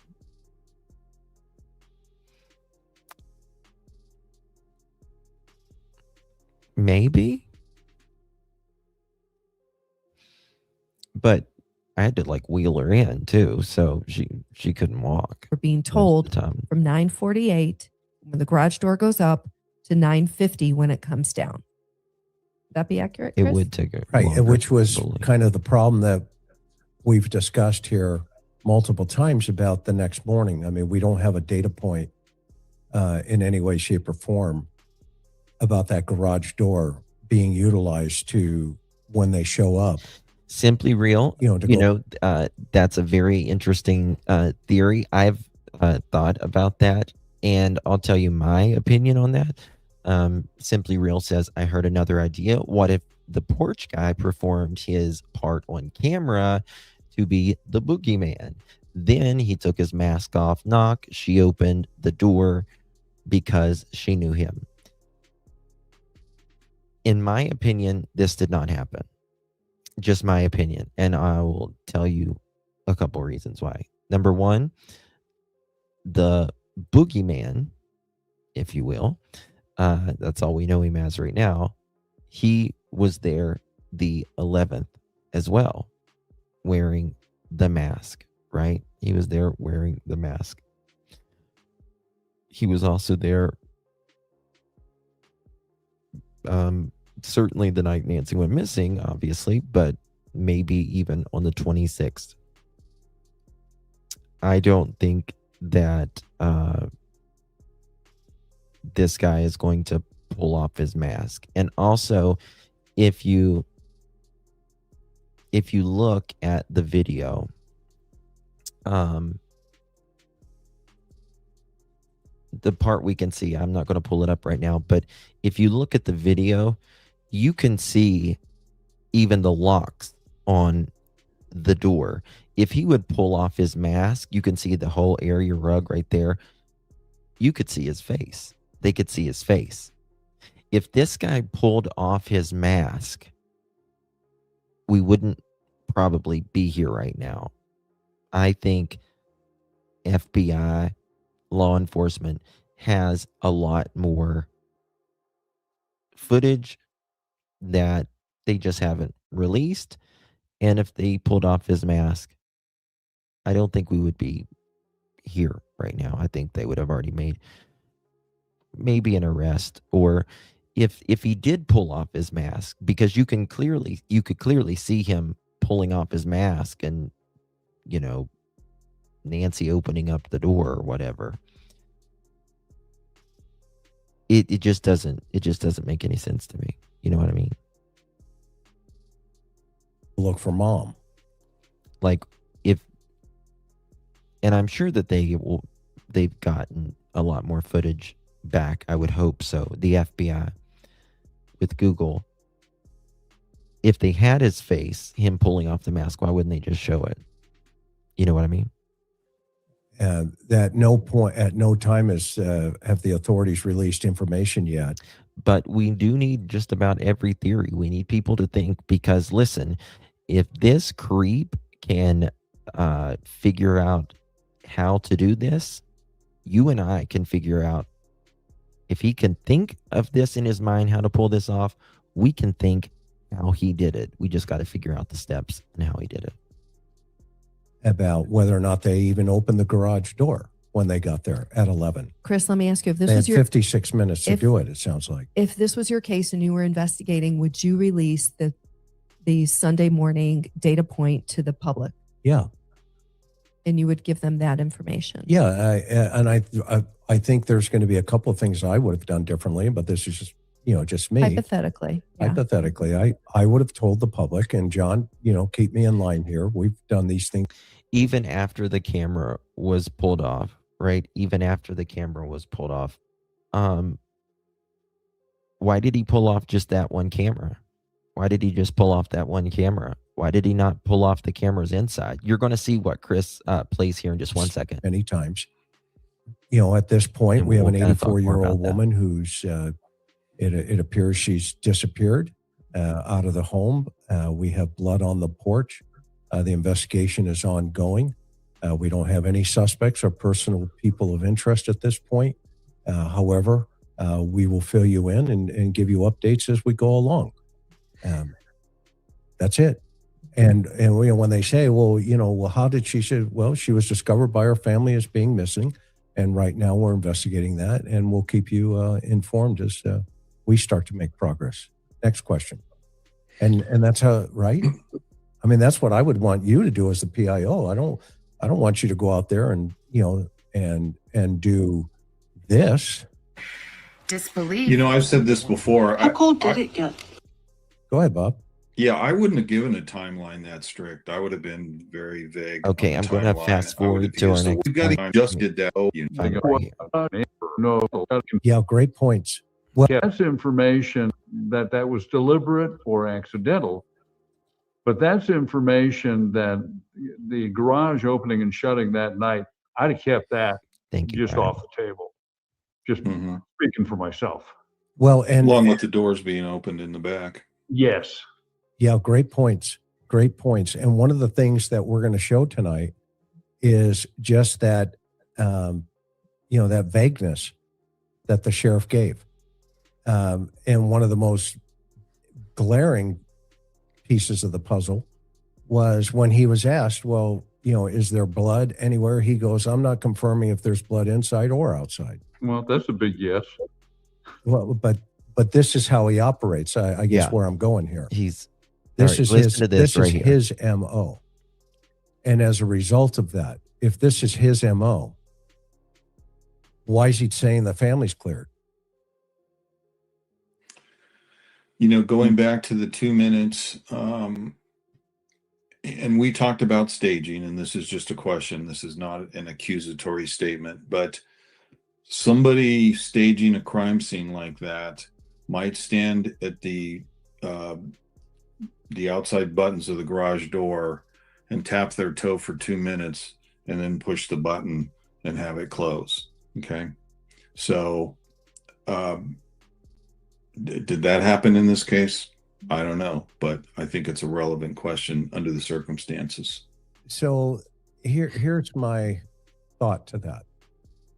And I'm not disagreeing with you that could be a possibility. However, Absolutely, Mike. I'm not in the camp right now that the blood was staged. Well, Julie, it's not for lack of trying. A lot of us, I think they even make a point up here that a lot of us have tried to FOIA 911 calls and all of that, and they deny you instantly. And I don't think it's going to come out. I don't think it's going to come out. You can keep challenging them, but they can say it's just part of the investigation. I am in the camp that there are two buckets, and that the second piece of that problem, meaning I believe that Nancy was That's a good taken, point, Jacqueline. Forcefully out of that house at this point. The more I've thought. Okay. What do you guys think on that? I think we'll do a poll on that. Do you think Nancy made it to the house? Yes, no, unsure. What do you guys think? Do you think Nancy made it to the house? Put a 1 in chat for yes, 2 in chat for no, 3 in chat for unsure. It will add it to this poll right up here, whatever you put in chat, 1, 2, or 3. I don't want to tell you my belief until I see yours. And I'll tell you mine.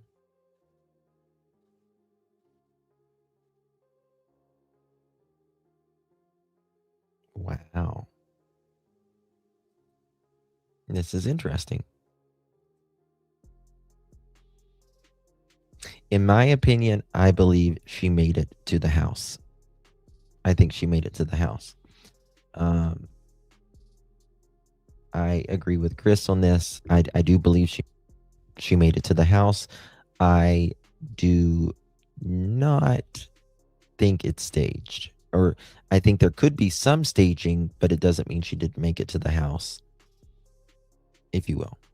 Thought about the problem, meaning I believe that Nancy was taken, forcefully out of that house at this point. The more I've thought about this, the more I've studied it personally. I agree. And this is just my 2 cents.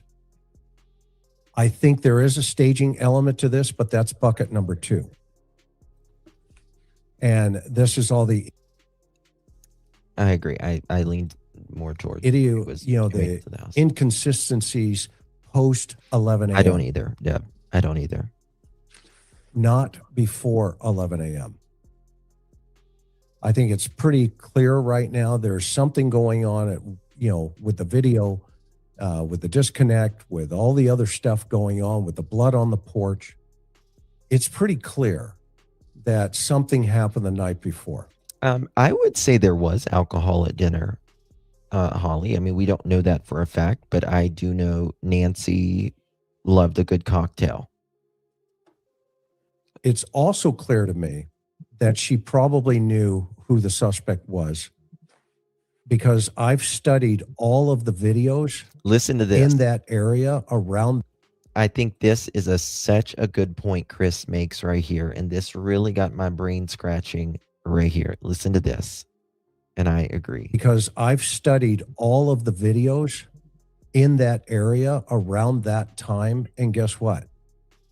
All the videos that are available, not one other suspect is wearing a mask. And that's such a very good point, if you ask me, right? All of these videos that has been put out in this area of people doing suspicious things in the night, right? They're all not wearing masks, right? They're all not wearing masks. Clearly, this guy obviously knew there was cameras, especially if there was a blackout period with some of the cameras. And they're not wearing any mask. Not one. Even the guy walking backwards with the similar type of backpack with the hat down, all that stuff, neighbors, around the corner. So that means this guy is unique. This guy sticks out even further now. Okay, where does this nighttime meds come from? I would like to know that. People are always talking about the nighttime meds. Why didn't she take her nighttime meds? Where does that come from? I don't know where that comes from.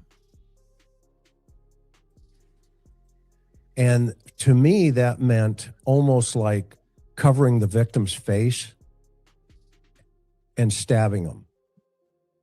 What do you mean? I'm not saying that's what happened. Okay, I'm saying so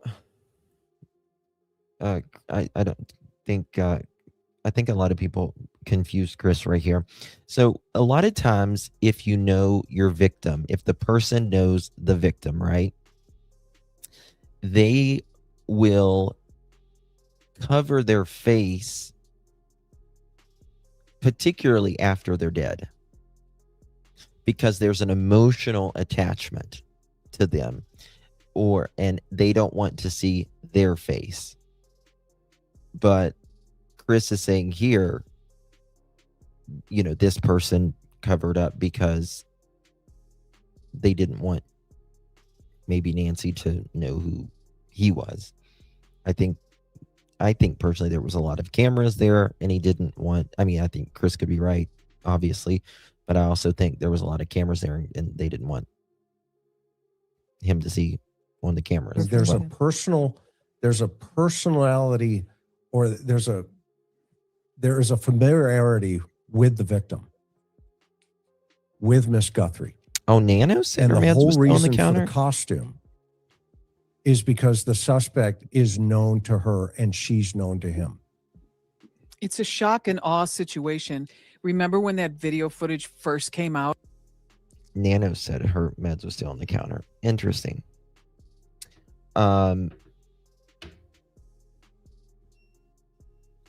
You would think she would have taken it, but maybe she, didn't want to walk back in the kitchen, and maybe her pills were beside her bed. She just popped, the bottle's open. Who knows, but it's likely maybe she didn't take it.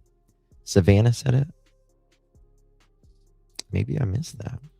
We all gasped. I've heard it, people talking about it. I thinking didn't know where what it came from. Poor Nancy went through when she saw this thing.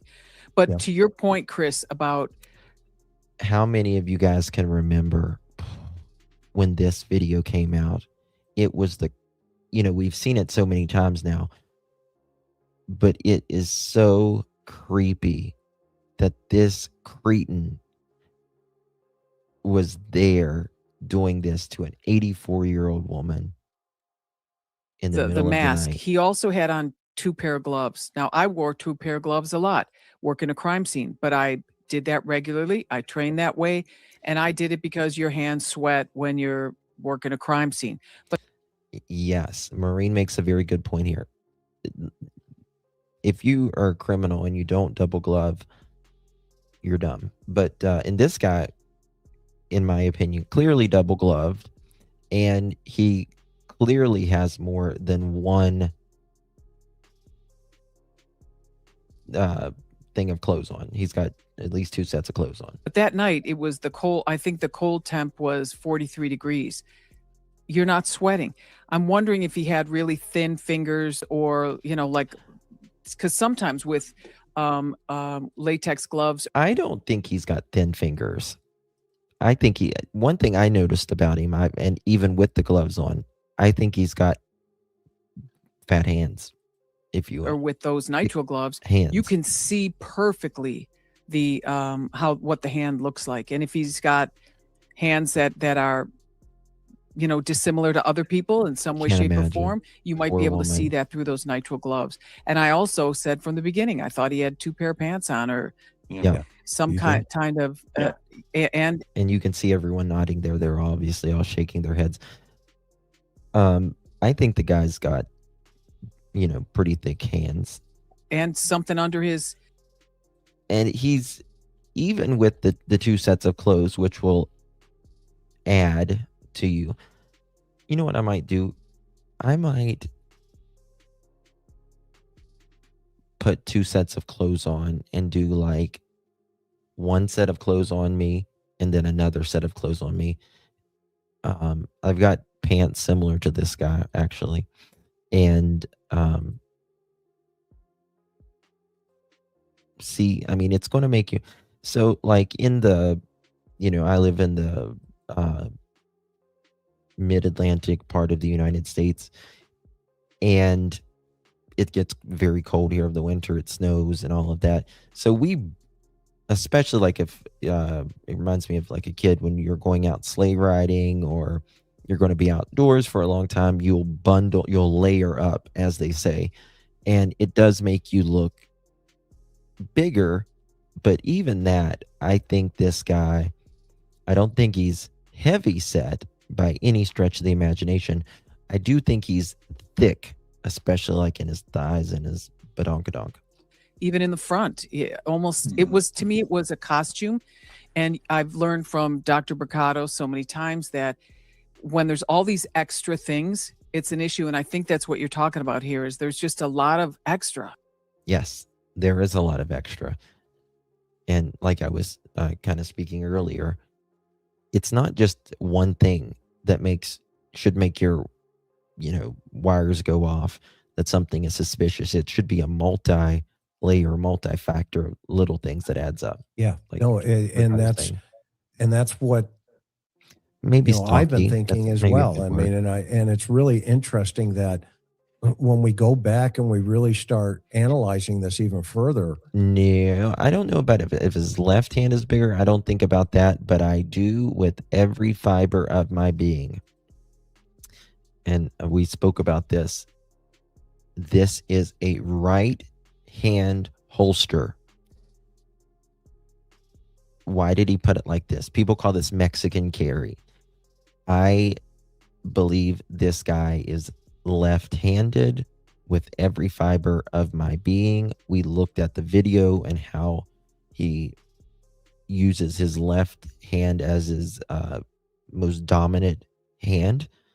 And I believe he put it there because it's a right hand carry, but he is left-handed. So he puts it in the middle right there so he can have easy access if he needs the GUN, right? So right hand holster, he's left-handed though, and that's why he could grab it out of there.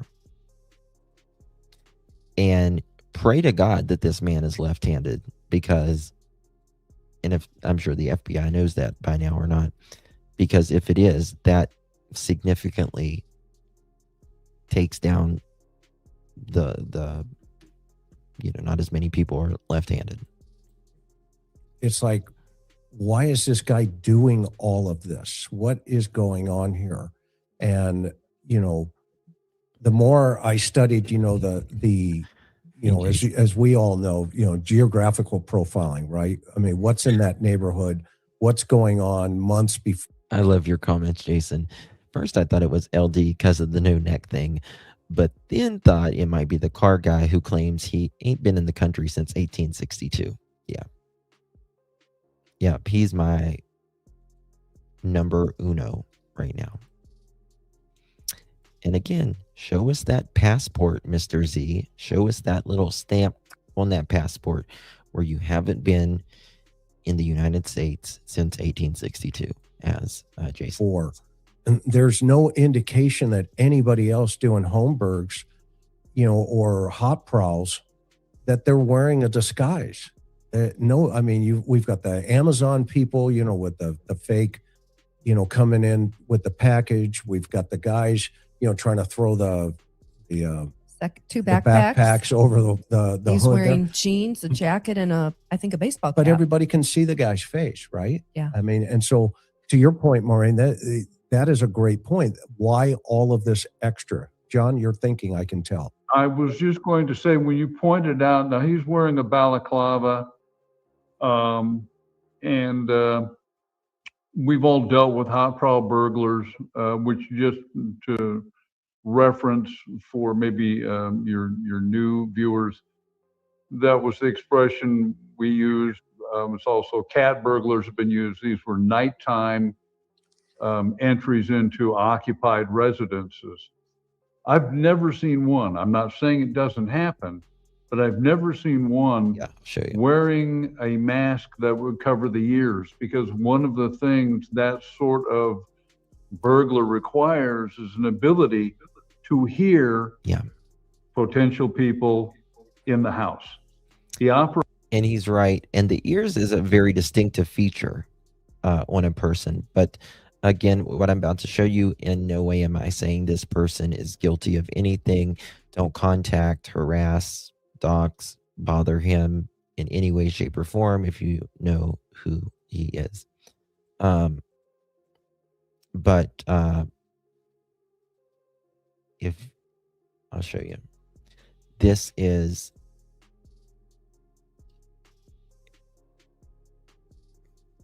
to me very interesting.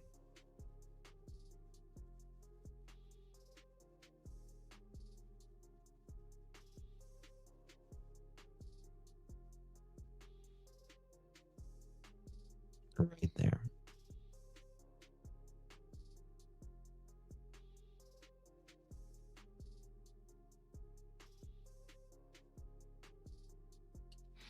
And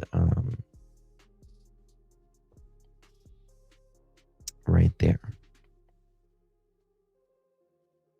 And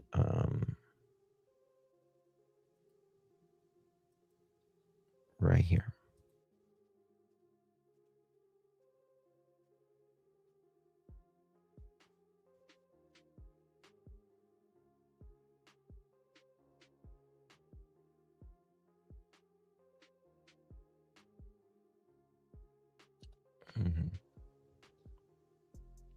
But that's just an opinion of mine. Again, it's not a fact, not blaming anybody. Just, I think that's interesting. That's all I'll say. But again, like Jason said, he claims he has absolutely nothing to do with it, and he hasn't been in the country since 1876 or also 2019, I think it is. Deb, did you miss the members only? Did you miss the members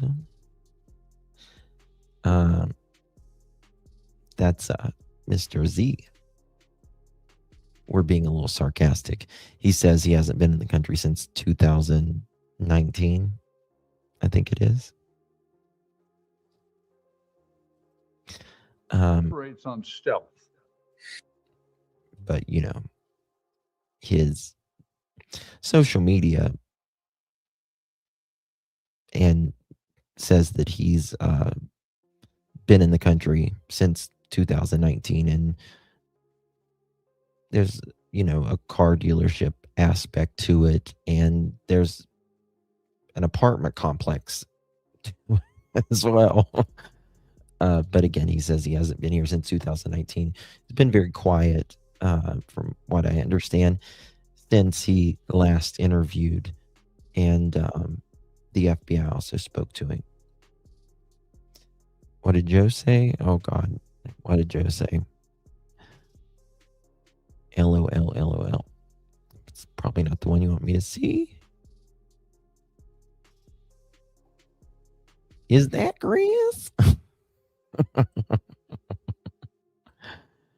No. So I've heard people say, oh, it's just a burglary that went wrong. If it No. is, it was a first-time burglar, because an experienced hot-prod burglar would never dress up that way. The other thing they need to do is be able to run fast if they're caught. Does this guy look like he could run fast? I mean, maybe he could briefly and then have a heart attack. But so I would reject the notion that it's a burglary gone wrong by a guy who was doing a hot prowl. And just to add to that, to John's, it seems like, and again, I don't want to speak for them, but the way that they're going to speak up here, I think particularly Maureen, it's like, and I really wonder if Nancy made it out alive. I don't know. point, with the Like, having out of the house alive, needing the ability to hear, that device that's in his pocket is a two-way radio. It's not a scanner. How's he going to listen to a scanner? There's no way. That you think it's a female locked and loaded? I think it's a chick hiding her boobs. You think she's got her boobs taped down or something? I don't know. makes no sense to me whatsoever. It's a radio, and anyway, that just came into my head when he was saying, talking about hearing, and I agree with that completely. Because how long does it take a police officer to listen to the radio and understand what they're saying? It takes a while. It takes a long time, and it's all numbers. Yeah. And that's a very, very good point, right? This is an incredible point, and I still have never been convinced that this thing in this guy's pocket is a scanner. I just don't think that. Because, and what they're saying here, I'm just not convinced it's a scanner. I mean, there's probably scanners that will look similar. There's a billion scanners. There's a billion other things out there that looks like it. But if it's a scanner, police talk in code. Yeah, we got a 34 here, something like that. They don't. I mean, I'm constantly, when I'm looking at listening to scanners and stuff, I'm always pulling up their department, seeing what their codes are. I just don't think that's this guy. The Code. California vehicle codes and everything else. And yeah, it's assuming loud. he had the right frequency, assuming he, they didn't, assuming the call came over the radio. Well, someone just texted me, Nancy had to get home. Remember, Savannah said she heard her begging. I don't know if Savannah, did she say she heard her begging, Miss Linda, or is that like she was thinking, like, I'm envisioning her? I don't know. Nowadays, a majority of the calls come over the MDT and not on the radio, unless it's a in progress call in most agencies. So, there's a huge assumption there, and those that are in the camp that was a police scanner, I just totally disagree with that. And what channel were they on? Angela, some people think that this guy's a prop. I don't think he's a prop, personally, at all. What is the thought behind analyzing the time at the drop-off? Well, people are, wondering, did she really make it home? Was Tommaso only there 2 minutes? And this guy being a prop, I don't buy. Particularly again, this guy was allegedly at the front door on the 11th with a mask on, dressed very, very, very similar. I don't think this guy's gonna be a prop, 2.5 weeks prior. I just don't. Who was he supposed to listen Yeah. to? Which channel? That's what you said Yeah, earlier. Pima Bob. County Sheriff, they probably have a net with I agree. 25, 35, maybe even 50 radio frequencies throughout the entire organization, and he's going to choose the right one to listen to. There's just no way. That's too far out there for me. I agree. Me too. Maureen, to your point about the double gloving, my thought when I saw it, heard it was, well, he maybe was planning on doing something inside the house where he needed to get the first pair off, something potentially, just saying it, potentially bloody as an example, and he has to get that first pair off, and then he's got his second pair on, so he's not leaving prints on the way out, grabbing the door handle, whatnot. Lori Pepperson, you are pocket dialing. Lori, you are pocket dialing. We are in your pocket right now, and we are stuffed in here. Okay? You need to get us out of your pocket, ma'am. It is getting stuffy in here. You got to get us out of your pocket.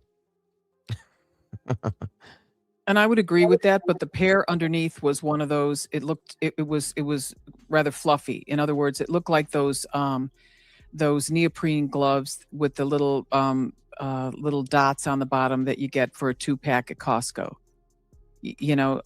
So his DNA would have been on those. That's not the same thing. I could see definitely wearing 2 pair of nitrile gloves, but That's okay, Miss Lori. Let me tell you something. I've, different creators I mod for, and you should have your phone being a mod. You block people sometimes on accident. be able to see the fingers think you much go more. rogue. When I first saw the images, I was live on Megyn Kelly's show, and I had to look at a very small little thumbnail on my little screen, and it looked like leather gloves, like fur-lined leather gloves is what they look like from far away at first. But then it was very clear to me once I got a better look at them, that they were those nitrile gloves Okay. with I in the want to most show you where something else right here. Dang it. I just want to run for the audience real fast. Just a quick, timeline again.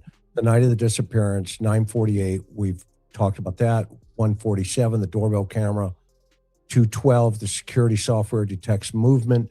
No video saved due to lack of the subscription at the time. 1:28, her pacemaker monitor app. I can see it being a two-way radio before I can a scanner. You know what I mean? I can see that before I can being in the scanner. Disconnects from her phone. A key 228. indicator. What's up? Oh, 2:28. Yes, thank you. Appreciate that. And it disconnects from her phone, a key indicator of when she may have been taken. We don't really know that. And now we have the difference in the time frame. All right. This is a perfect time. Guess what? We're 56 minutes into the show right now. Okay. Look how much we have talked about and how Okay. This is a very good point Chris makes right here. They're 56 minutes into the show where they're talking at right there. That is allegedly how much time it was before allegedly Tommaso and Annie called the police. That's a lot of time. much we have done in 56 minutes. Yeah, you can do a lot. All right. It's a long time. And I mean, we could probably have all run out to our garages, pressed our buttons, run back in, gone to make a sandwich. We probably could have gone bowling. Okay. That's a joke. Okay. But that said, okay, there is a lot that can be done in 56 minutes. So I want to know what was done in that 56 minutes. And I think this is why the sheriff has been so vague, because they wanted to know, the initial investigators, what was going on for 56 minutes. We know what Savannah said. He's going to bring up We know that the police were there when What says the phone very call clear. was made to her Very by her family, because she says, it was chaos. The police were there. They had already called 911. They'd already checked the hospitals, etc. But now this is where it's really important to pay attention to what the sheriff says. Listen to this. And so I'm going to walk everybody right back to the very first night and listen carefully to the audience, what he says and how he says it. Missing overnight, I take it. She was. Well, she was last seen at about 9:30, 9:45 last night. 9:30, 9:45. Do you know how cold it got last night? Is that a concern? You guys are going to know Okay. that better. He annoys the hell out of me right there. Do you know how cold it was last night? No, you guys are going to know more than I. Well, if you think an 84-year-old woman walked out of her house, mother chicken, I think the temperature matters. Is that a concern, though? Well, it's cold right now. 84 years old. I'm cold. Yeah, no, it's just. So when she was last seen, a family had dropped her off at home. Is that correct? She was last seen by family at 9:45, at 9:30, 9:45. And did they? April, thank you so much for the 450 joules, my friend. I appreciate you very, very much. Nana's Butterfly, thank you so much. Good to see you, my friend. 30. Thank you for the 36 joules. Appreciate you very much. And Lawnmower, thank you so much for the 250 joules. And Nana's Butterfly, thank you again for the 2 joules. Lawnmower, thank you again for the 67 joules, 67. And thank you for the 67 joules. Appreciate you. And Nana's Butterfly, thank you again for the 2 joules. Lawnmower, thank you again for the 30 joules. Appreciate you. And Edward, thank you for the 100 joules. Appreciate you, my friend. And Sharon, thank you for the 30 joules. Appreciate you. Lori, thank you for the 10 joules. And Sharon, thank you for the 30 joules. Thank y'all so very much for your support. I really appreciate it. See her in the home? Yes. Okay. So, first of all, he's talking about a walk away. And the reporter's asking him. So there's two parts of this interview with the journalist. Julian. Appreciate you, mighty. Now remember, I'm not going to give the sheriff a lot of grace here because this is fresh. Exactly. This is that day, that night, where the information's being provided directly. I think he is glad. From the reporting parties and the witnesses who called 911. Okay. And so those body cameras are going to be available one day. They're not right now. So we have to kind of, read between the lines here of what he's saying. And the first question from the journalist is, well, if she's a walk away, it's cold. Remember, okay. They left Nancy's shirt outside after they allegedly had the dogs. They left her shirt outside. This is how they handle her stuff. It's 34 degrees. Okay. I hope they are not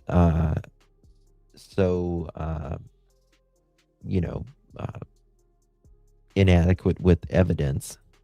So my first thought process was, and it was confirmed through our communication. And Karen, what were your people saying? So according to what we were told, the family told the deputies that first arrived. Now clarify who the family is. The family is Nancy Guthrie's daughter and the son-in-law, not Savannah. Not Savannah, not Cameron, because they're in different states. Right. That the family said that they thought Nancy maybe called an Uber and went to the hospital. Much different and calling 911 potentially.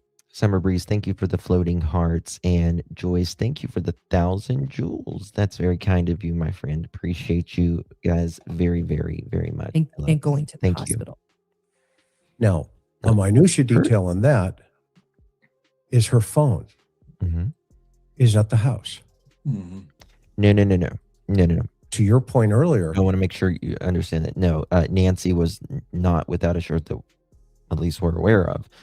This was a shirt that they used from inside the house to see if they could get a scent or a trail to where Nancy may have been led. But I have a feeling, hey Shannon, welcome back, babe. I have a feeling that this probably led, if it led anywhere, straight to the end of the sidewalk, where they, in my opinion, most probably put her in the car. Maureen. But if she was being carried or like a dolly used, maybe no sin at all. You call an Uber for your family. But why would Nancy Well, I get a call notice an Uber? on my phone. Okay. I get a notice on my phone. Why would Nancy call an Uber and not her family? It's a great question, Bob. Why would Nancy call an Uber instead of 911? Well, yeah, for medical. Or 911. Now think about this, guys. Yes, why would Nancy think about this? I mean, think about this. Okay. Savannah just stated just a little bit ago that, you know, she might have taken an Uber to the hospital. Why is she taking an Uber to the hospital? Who takes an Uber to the hospital? I'll wait on that, right? I'll wait on that. Thank you, Miss Shannon, for the 30 clutch jewels. Thank you, Miss Lori, for the 10 jewels. And thank you, Jetty, for the 2 jewels. And thank you, Just Made April, for the trophy. Thank you so much. Oh, goodness, guys. And thank you, Jetty, for the mystery gift. I appreciate you guys. Thank you all so much. I appreciate that. Thank you, Miss Lori. Appreciate you for the interruption. You didn't interrupt, babe. Thank you so much. You're funny. You're funny. I was playing with you, girl. I knew we were in your pocket right now, and I just thought it would be funny, my voice coming from your pocket saying we're stuffy in here, because I knew you would hear it. That's cute. Thank you so much. I appreciate you, love. You didn't interrupt at all. Thank you, Jetty. Appreciate you.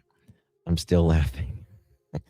You need to clip that. You need to clip that saying, they were in my pocket.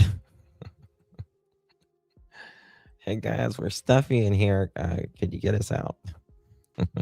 Or the family. All right, I got to get serious now. All right, listen to this. Maureen, you call an Uber for your family. But why would Nancy Well, I get a call notice an Uber? on my phone. Okay. I get a notice on my phone. Why would Nancy call an Anna, Uber for the and not news her baby. family? Appreciate you. It's a great question, Bob. Why would Nancy call an Uber instead of 911? Well, yeah, for medical. Or 911, or the family that is 4 miles away. I mean, maybe there's people that calls Ubers if they need to go to the hospital or whatever, if it's not an emergency. But there's just no, like, who's going to call in the middle of the night an Uber if it's that big of an emergency? That is a good question. And by the way, I mean, Chris and I were kind of talking about this. If you called an Uber, the Uber driver doesn't get out of the car and prop open doors with clay pots to get you in or out.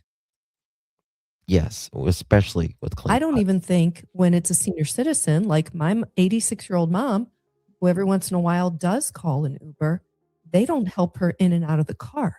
She has to use. But you could put in the notes. You could put it in the notes that she's You little not Sheila ambulatory. She lady. needs help. If you could open the back passenger door, whatever. I don't know. I think I don't know. That's a good question. I still think it's weird that she took an Uber over there. Like if I'm having my mother-in-law over for dinner, I'm not going to make her spend $20 or $25 when I'm 4 miles away. And then they take her back, right? Like if I don't know. Like if there is any involvement, it's like it's a little weird. you can do that. Yeah, that is an option. Yes. But they're not really leaving their car. The Uber driver is not assisting somebody who isn't ambulatory into their vehicle and certainly out as well. Yeah, it's not like calling 911 or a family. But there is no record back, right? The only record that we have of her making it back is Tommaso's account, right? Fundeski makes a good point. Ambulance costs $2,000 for 3 miles. I go the cheaper route. When there's a hospital, in my opinion. Fair point. Fair point.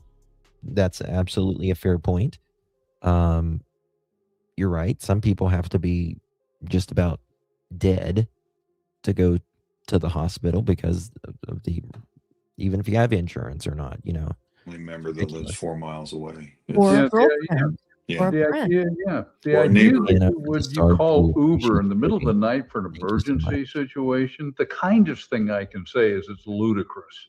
And leave your purse and your phone. So who's paying for the Uber? And your watch behind. Thank you, Miss Mayor. You're going to Doesn't the make hospital, sense. but you don't have your Angels, Medicare appreciate card? you, love. Thank you, love. Or your phone to pay for the Uber drive. Well, you could theoretically call an Uber and leave your phone at home. You theoretically could do that, and it would charge you as it normally does. But no one. But again, there's just no point of doing that, right? If you are, let's say Nancy did, which I don't believe for a second, but let's say she did take an Uber or a Lyft to the hospital. She didn't take her phone. She didn't take her hearing aids. She didn't take her wallet. As far as we know, she didn't, even when she was being taken out of the house, whether she was walking on her own, she didn't even take her cane, allegedly, because they say nothing, zilch, not a zit, nothing was missing. If she was going to the hospital, she's going to take her phone. She's going to take her cards. Who is conscious is going to the ER without their ID. Good point. Good point. Wait. Barefoot. There we go. That's it. Wait. That's exactly right. Okay. I hope, Chris, I hope you're watching. If not, I need to send this to him.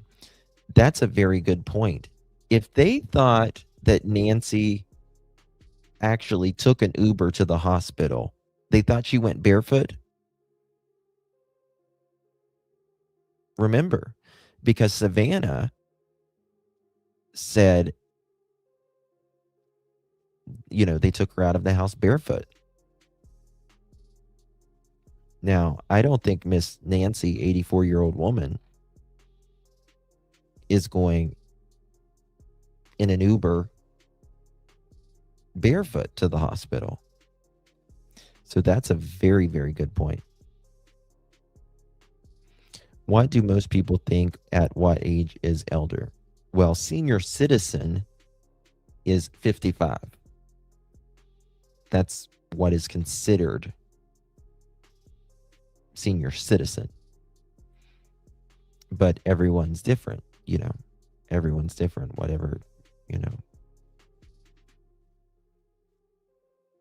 I don't know. I think age is kind of how you feel. I mean, I'm 40. I'm having a midlife crisis right now as we speak, like right now.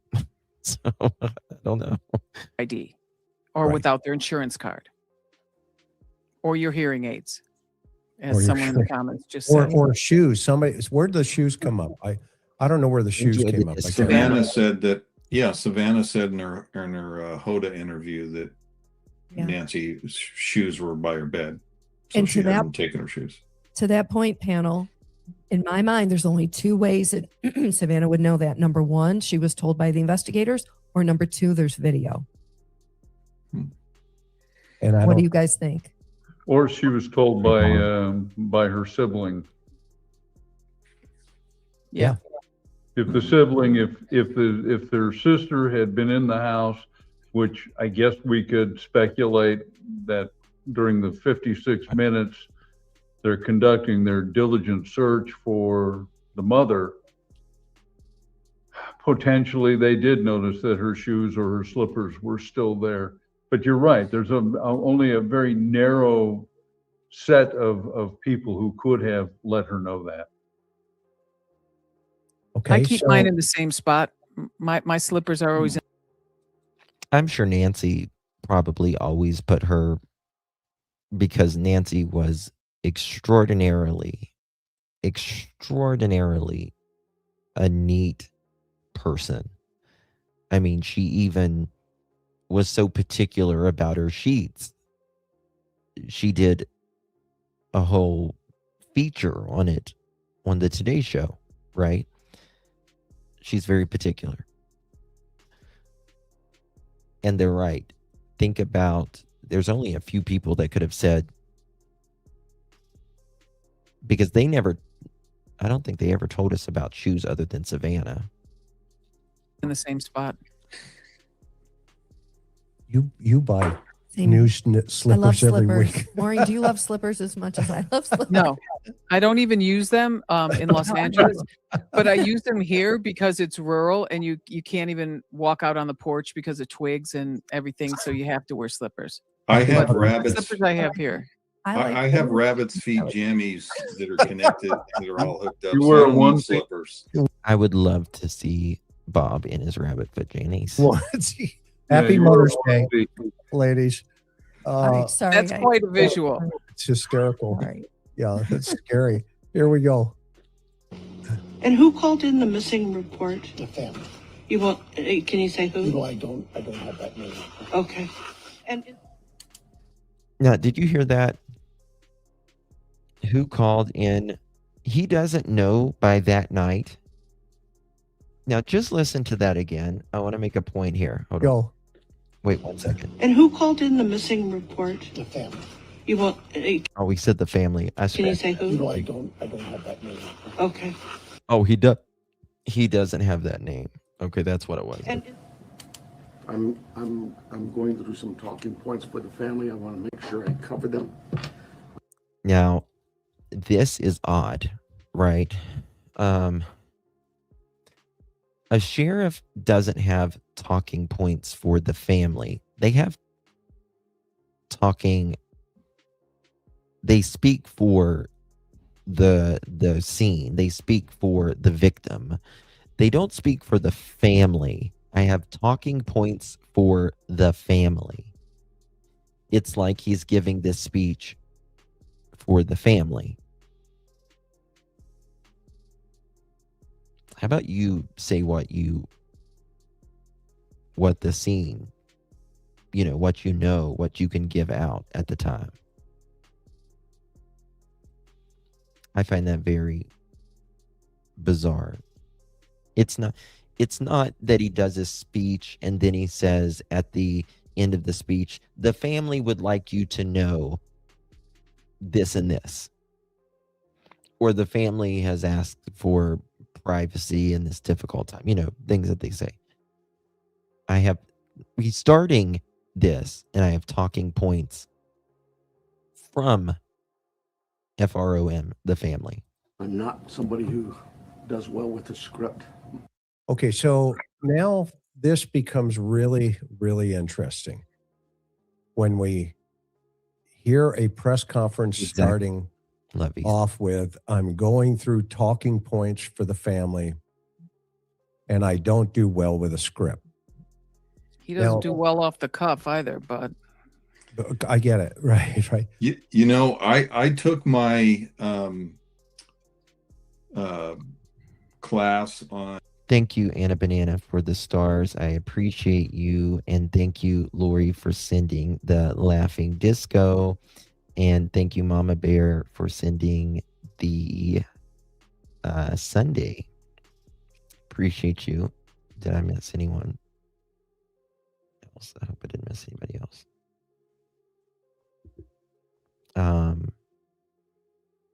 Thank you, Jetty, for the 2 stars. I appreciate you very much. Sharon, thank you for the 10 jewels. Anna Smith, thank you for the 1,000 jewels. I appreciate you. Just made April, thank you for the 1,000 jewels. Donna, thank you for the 10 jewels. Jetty, thank you for the 650 jewels. Mama Bear, thank you for the 10 jewels. Anna Banana, thank you for the 4 jewels. Marilyn, thank you for the 10 jewels. And thank you for the 10 jewels again, Marilyn. Appreciate you very, very much. Oh, and thank you as well, Miss Marilyn, again. Thank you, my dear. Appreciate you. Thank you so very much for your support. You're very kind, guys. Thank you all very much.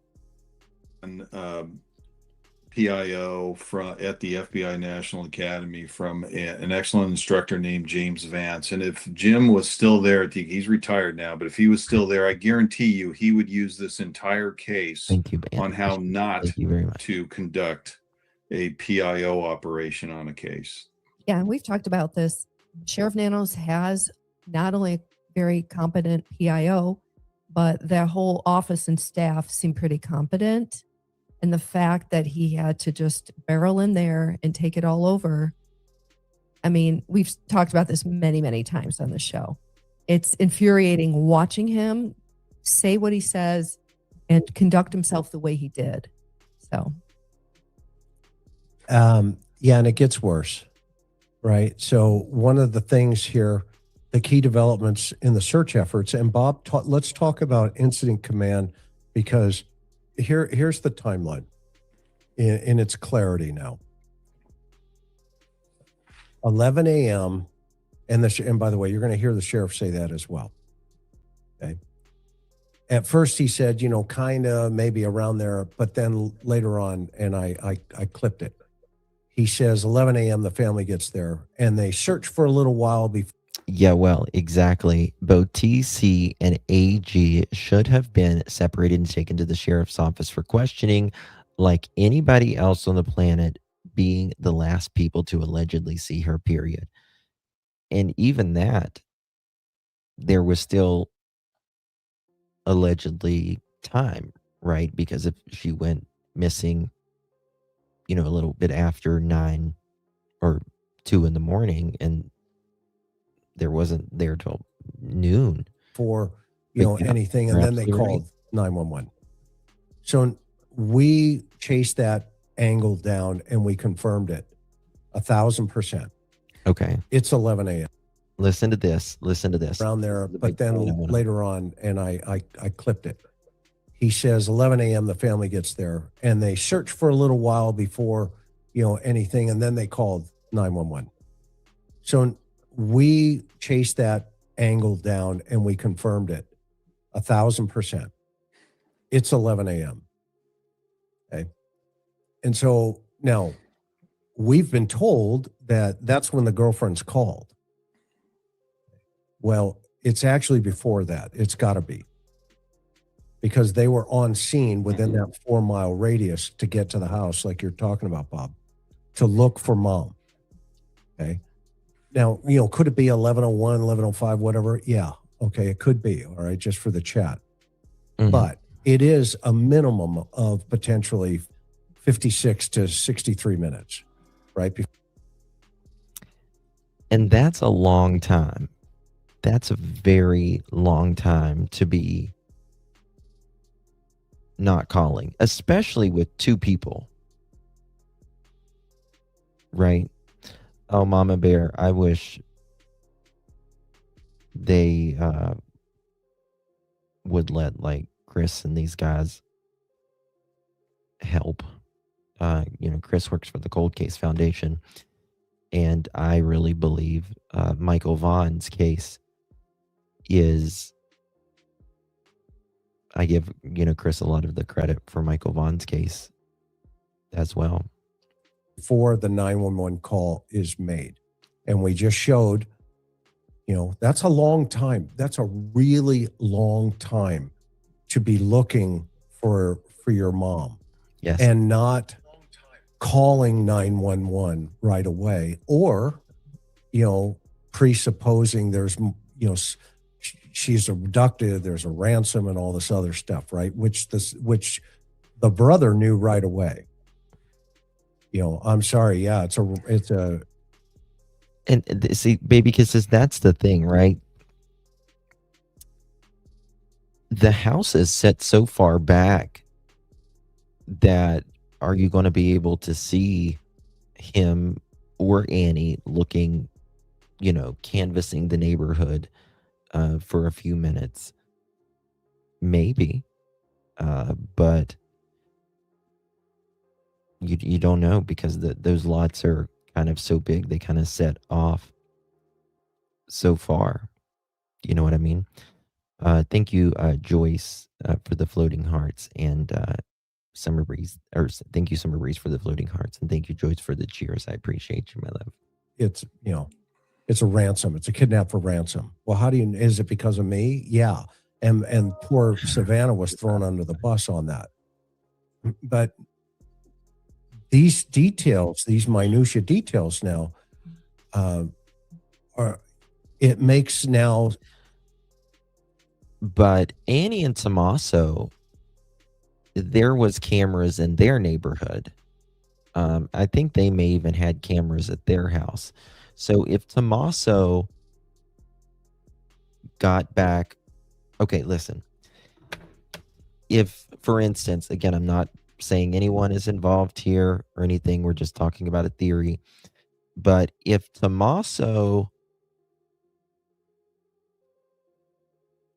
or any of them would be involved, but didn't want to look involved, they're going to make sure that they're seen on a camera somewhere, most probably, right? Whether it's them pulling into their house, on a neighbor's camera, or whatever, especially after they drop Nancy off as well. How do they know she went barefoot? Well, I guess she wasn't missing any shoes or anything like that, according to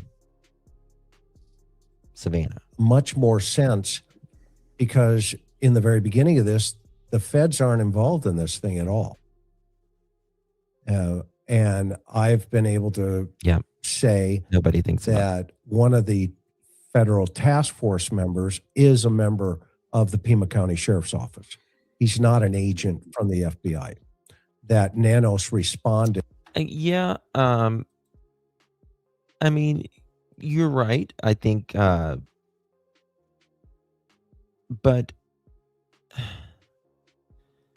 I understand. I understand what you're saying, Pugs, but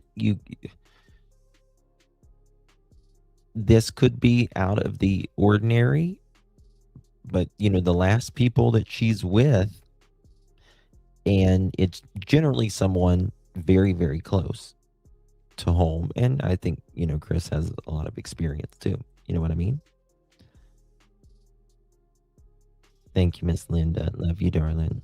To the criticism from Kash Patel the other day they were plugged in, day one. We had an FBI. Good question, April. There is 3 trauma centers or 3 hospitals in the pretty close vicinity of that area. I don't know exactly how many miles would want EMTs. Yes, I don't know, but I know they're fairly close within Nancy's house. I would think you would want EMTs if medical, but again, to play devil's advocate, some people would be almost dead before they would go in a ambulance. So, there's that as well. But I don't really buy the, oh, well, she might have had an emergency thing. It just doesn't. FBI task force member there. Well, he forgot to say, but he was my guy. Okay. He didn't say, anything other than. I thought it was weird too, Virginia, when they were covering their faces and stuff in the very beginning. Again, they might have just wanted privacy or whatever, but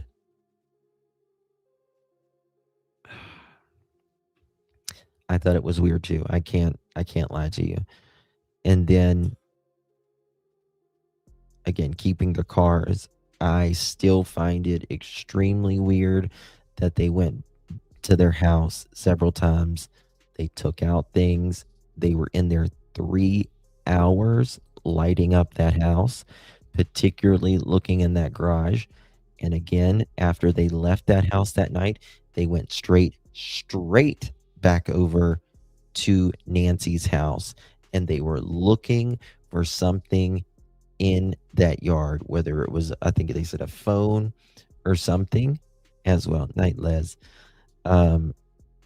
And then I find it very strange the day that they were over at Nancy's, they went straight, everyone bolted, FBI and all of them bolted over in Annie and Tommaso's home area. They were looking at all the cameras. They were looking at the neighbors. They were going into their backyards. They were looking even further out, into the, not forest, but the desert area. Again, I don't know. That. So he gave the impression to the public that it was a member of the FBI. No. Yes. It was a task force member assigned to the violent crime. They finally did after a month. Yeah. Thank you, Summer Breeze. Appreciate you very much, my dear. 1 month. Justin, thank you for your coverage on the Nancy Guthrie case. When will we know the results of the mixed DNA? That's a hard one. The FBI, well, I think that they might already know the results of the mix of the DNA because they have sent it to the FBI. The hair is what really is interesting to me. The hair. And again, they would not have found that hair had the FBI not came back in that house after Pima County released it. FBI came back in that house and they found a hair. 42 days. Again, I think it's a very interesting excuse that they said that they broke apart on the car and they had to fix it. I don't buy it. Task force that the FBI operates. Okay. The gang task force, the one you used to run in LA. And explain a little bit of those dynamics, Maureen, about, how that operates as a whole. Being on a task force with other agencies? Yeah. Oh, it's fantastic. It's just wonderful work. You get to work so many different things. You're just a team. You have to build bridges. You have to get in there, roll up your sleeves, do what needs to be done. You're working outside your basic framework that you had as an FBI agent. Things are oftentimes much more fluid. Especially on the violent crimes task force, that's a very fluid situation that you're thrust into on a daily basis. You just don't know what's going to hit you, what's going to hit your squad, and where you're going to end up. So you learn a lot of really valuable information. You learn how, like, for example, I learned how the sheriff's department worked. I was reporting to a sergeant with the LA County Sheriff. Mike, according Cash Patel, he had an aircraft waiting on the evidence that they were going to take straight to Quantico. It could have been from Tucson to Quantico in 3.5 hours, maybe even less.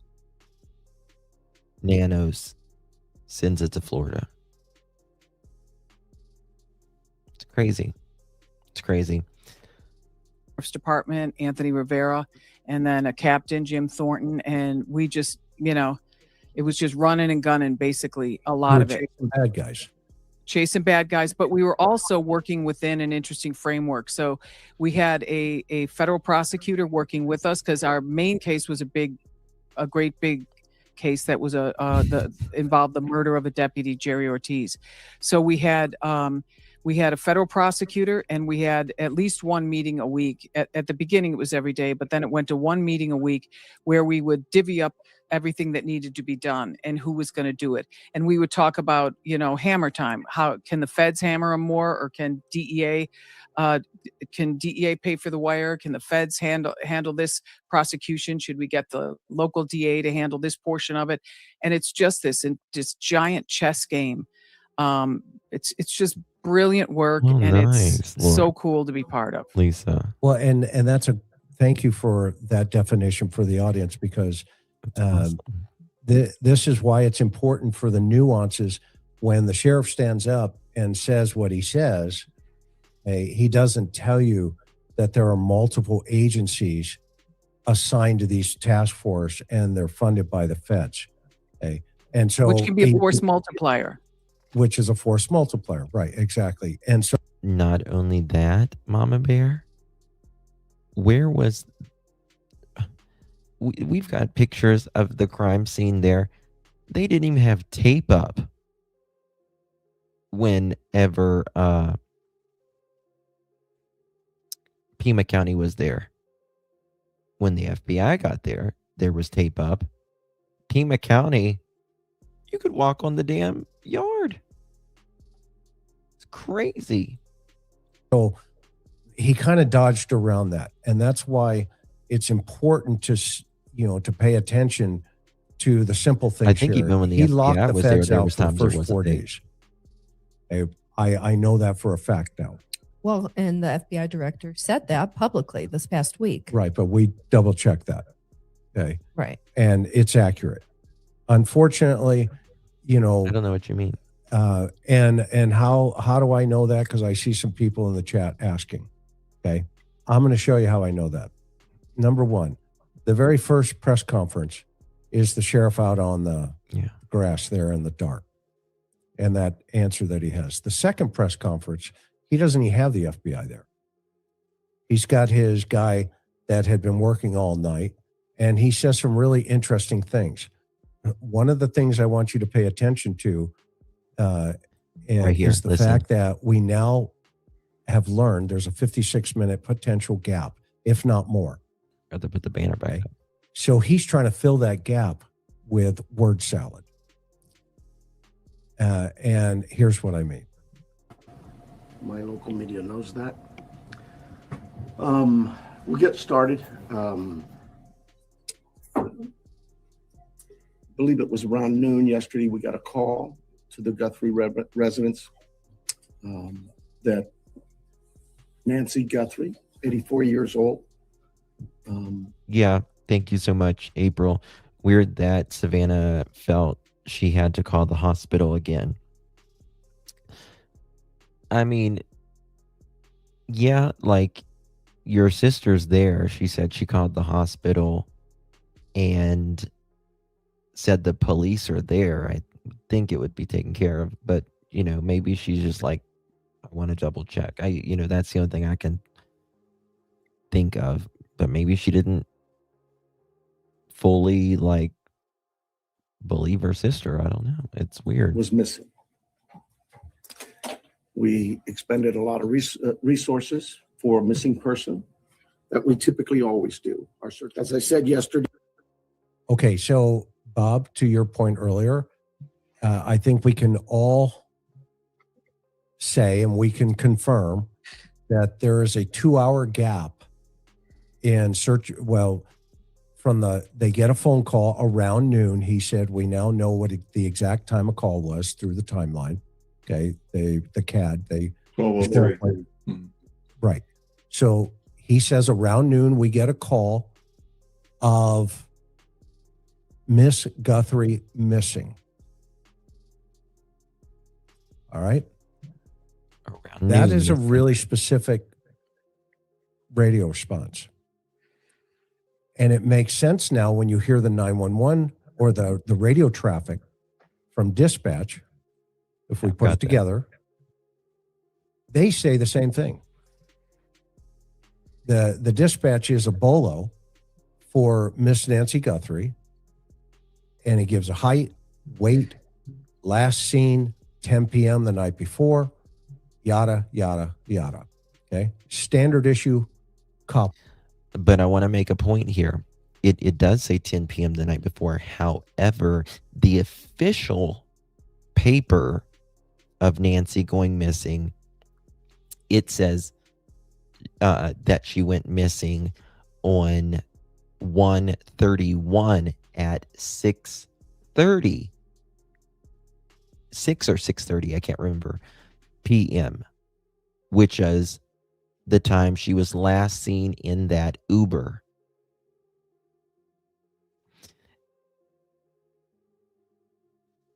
So they're saying something, on the radio. Then they're saying on the paper it's 6. Very interesting there. Or under the umbrella, which again tells me that they weren't taking Annie's and Tommaso's account for that. Of she's missing, she's a walk away, or it could be a walk away. Okay. Now, that's important.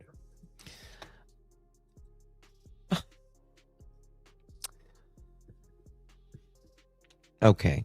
Nancy is sharp as a tack. Her body can't make it to take out to check the mail most days. Why do they think Nancy is walking away? She's completely in her head, and her body would not even allow her to walk away. So why? And again, I'm going to take up for Savannah on this when she says we kept telling them she couldn't walk away, right? Because the first response to this, for what the sheriff just said and what we've talked about many times was Sheriff Nanos not listening on the show here, is they went in with a certain mindset. They sure did. Who was giving them that mindset is my question. Now, Chris is right. Who was giving them that mindset? Was it... Now, Savannah is saying, no, you don't understand. We're telling them mom can't walk away. Were they listening to the family? Or was the family making it seem like she could have walked away? But Savannah's saying, no, you're not understanding. We kept telling them she couldn't walk away. Was Sheriff Nanos just like, you don't know her, you don't realize how far an elderly person can go? Confusing, it is. Very complicated. And we know that it was the reporting party. And who's the reporting party? I don't know about the that. family. And we also know that there is... It was the reporting party. But sometimes the police may think you don't know what you're talking about, maybe as well. So I'm kind of going to disagree with that a little bit. Or it could be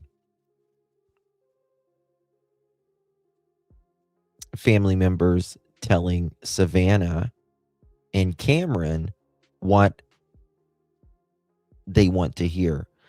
I told them that mom couldn't go anywhere, but really they're telling the police maybe she did walk off. Mixed messaging here. Lots. We think there was a medical issue. We think she took an Uber. We think the paramedics left the door open. I don't think it's political at all. Next question for the sheriff. How'd they get in? We're not talking about that. Can we hear the 911 call? We're not releasing that. Can you tell us the data points that you have of how they might gone in? We're not going to discuss that any further. Listen to how he starts answering the public before the FBI Savannah gets was into not there. this. No, Okay? this is when it first happened. We saw some things at the home that were concerning to us. We believe now, after we processed that crime scene, that we do in fact have a crime scene, that we do in fact have a crime. This is Okay. The pan. After we finish processing that crime scene, we have a crime scene. Well, yeah, because you just said it was a crime scene, dum-dum. We saw some things that were concerning to us. John, you start. Well, we don't know. We have no information as to what the condition was inside the house. There's, of course, the blood on the front porch, the doors being open with somebody with more than a belt-sized IQ finally came on scene and said, maybe paramedics didn't leave the doors open. Bell-size IQ. Maybe this was arranged. So it could be that as you got some experienced people on scene, situations that have been dismissed or overlooked were being identified at that point as, hey, we better get homicide guys out here. This doesn't look right. I don't think we're going to know for a long time what other things they might have seen. 911 and I think the Lyft or the whatever I can have an Uber video. Yep.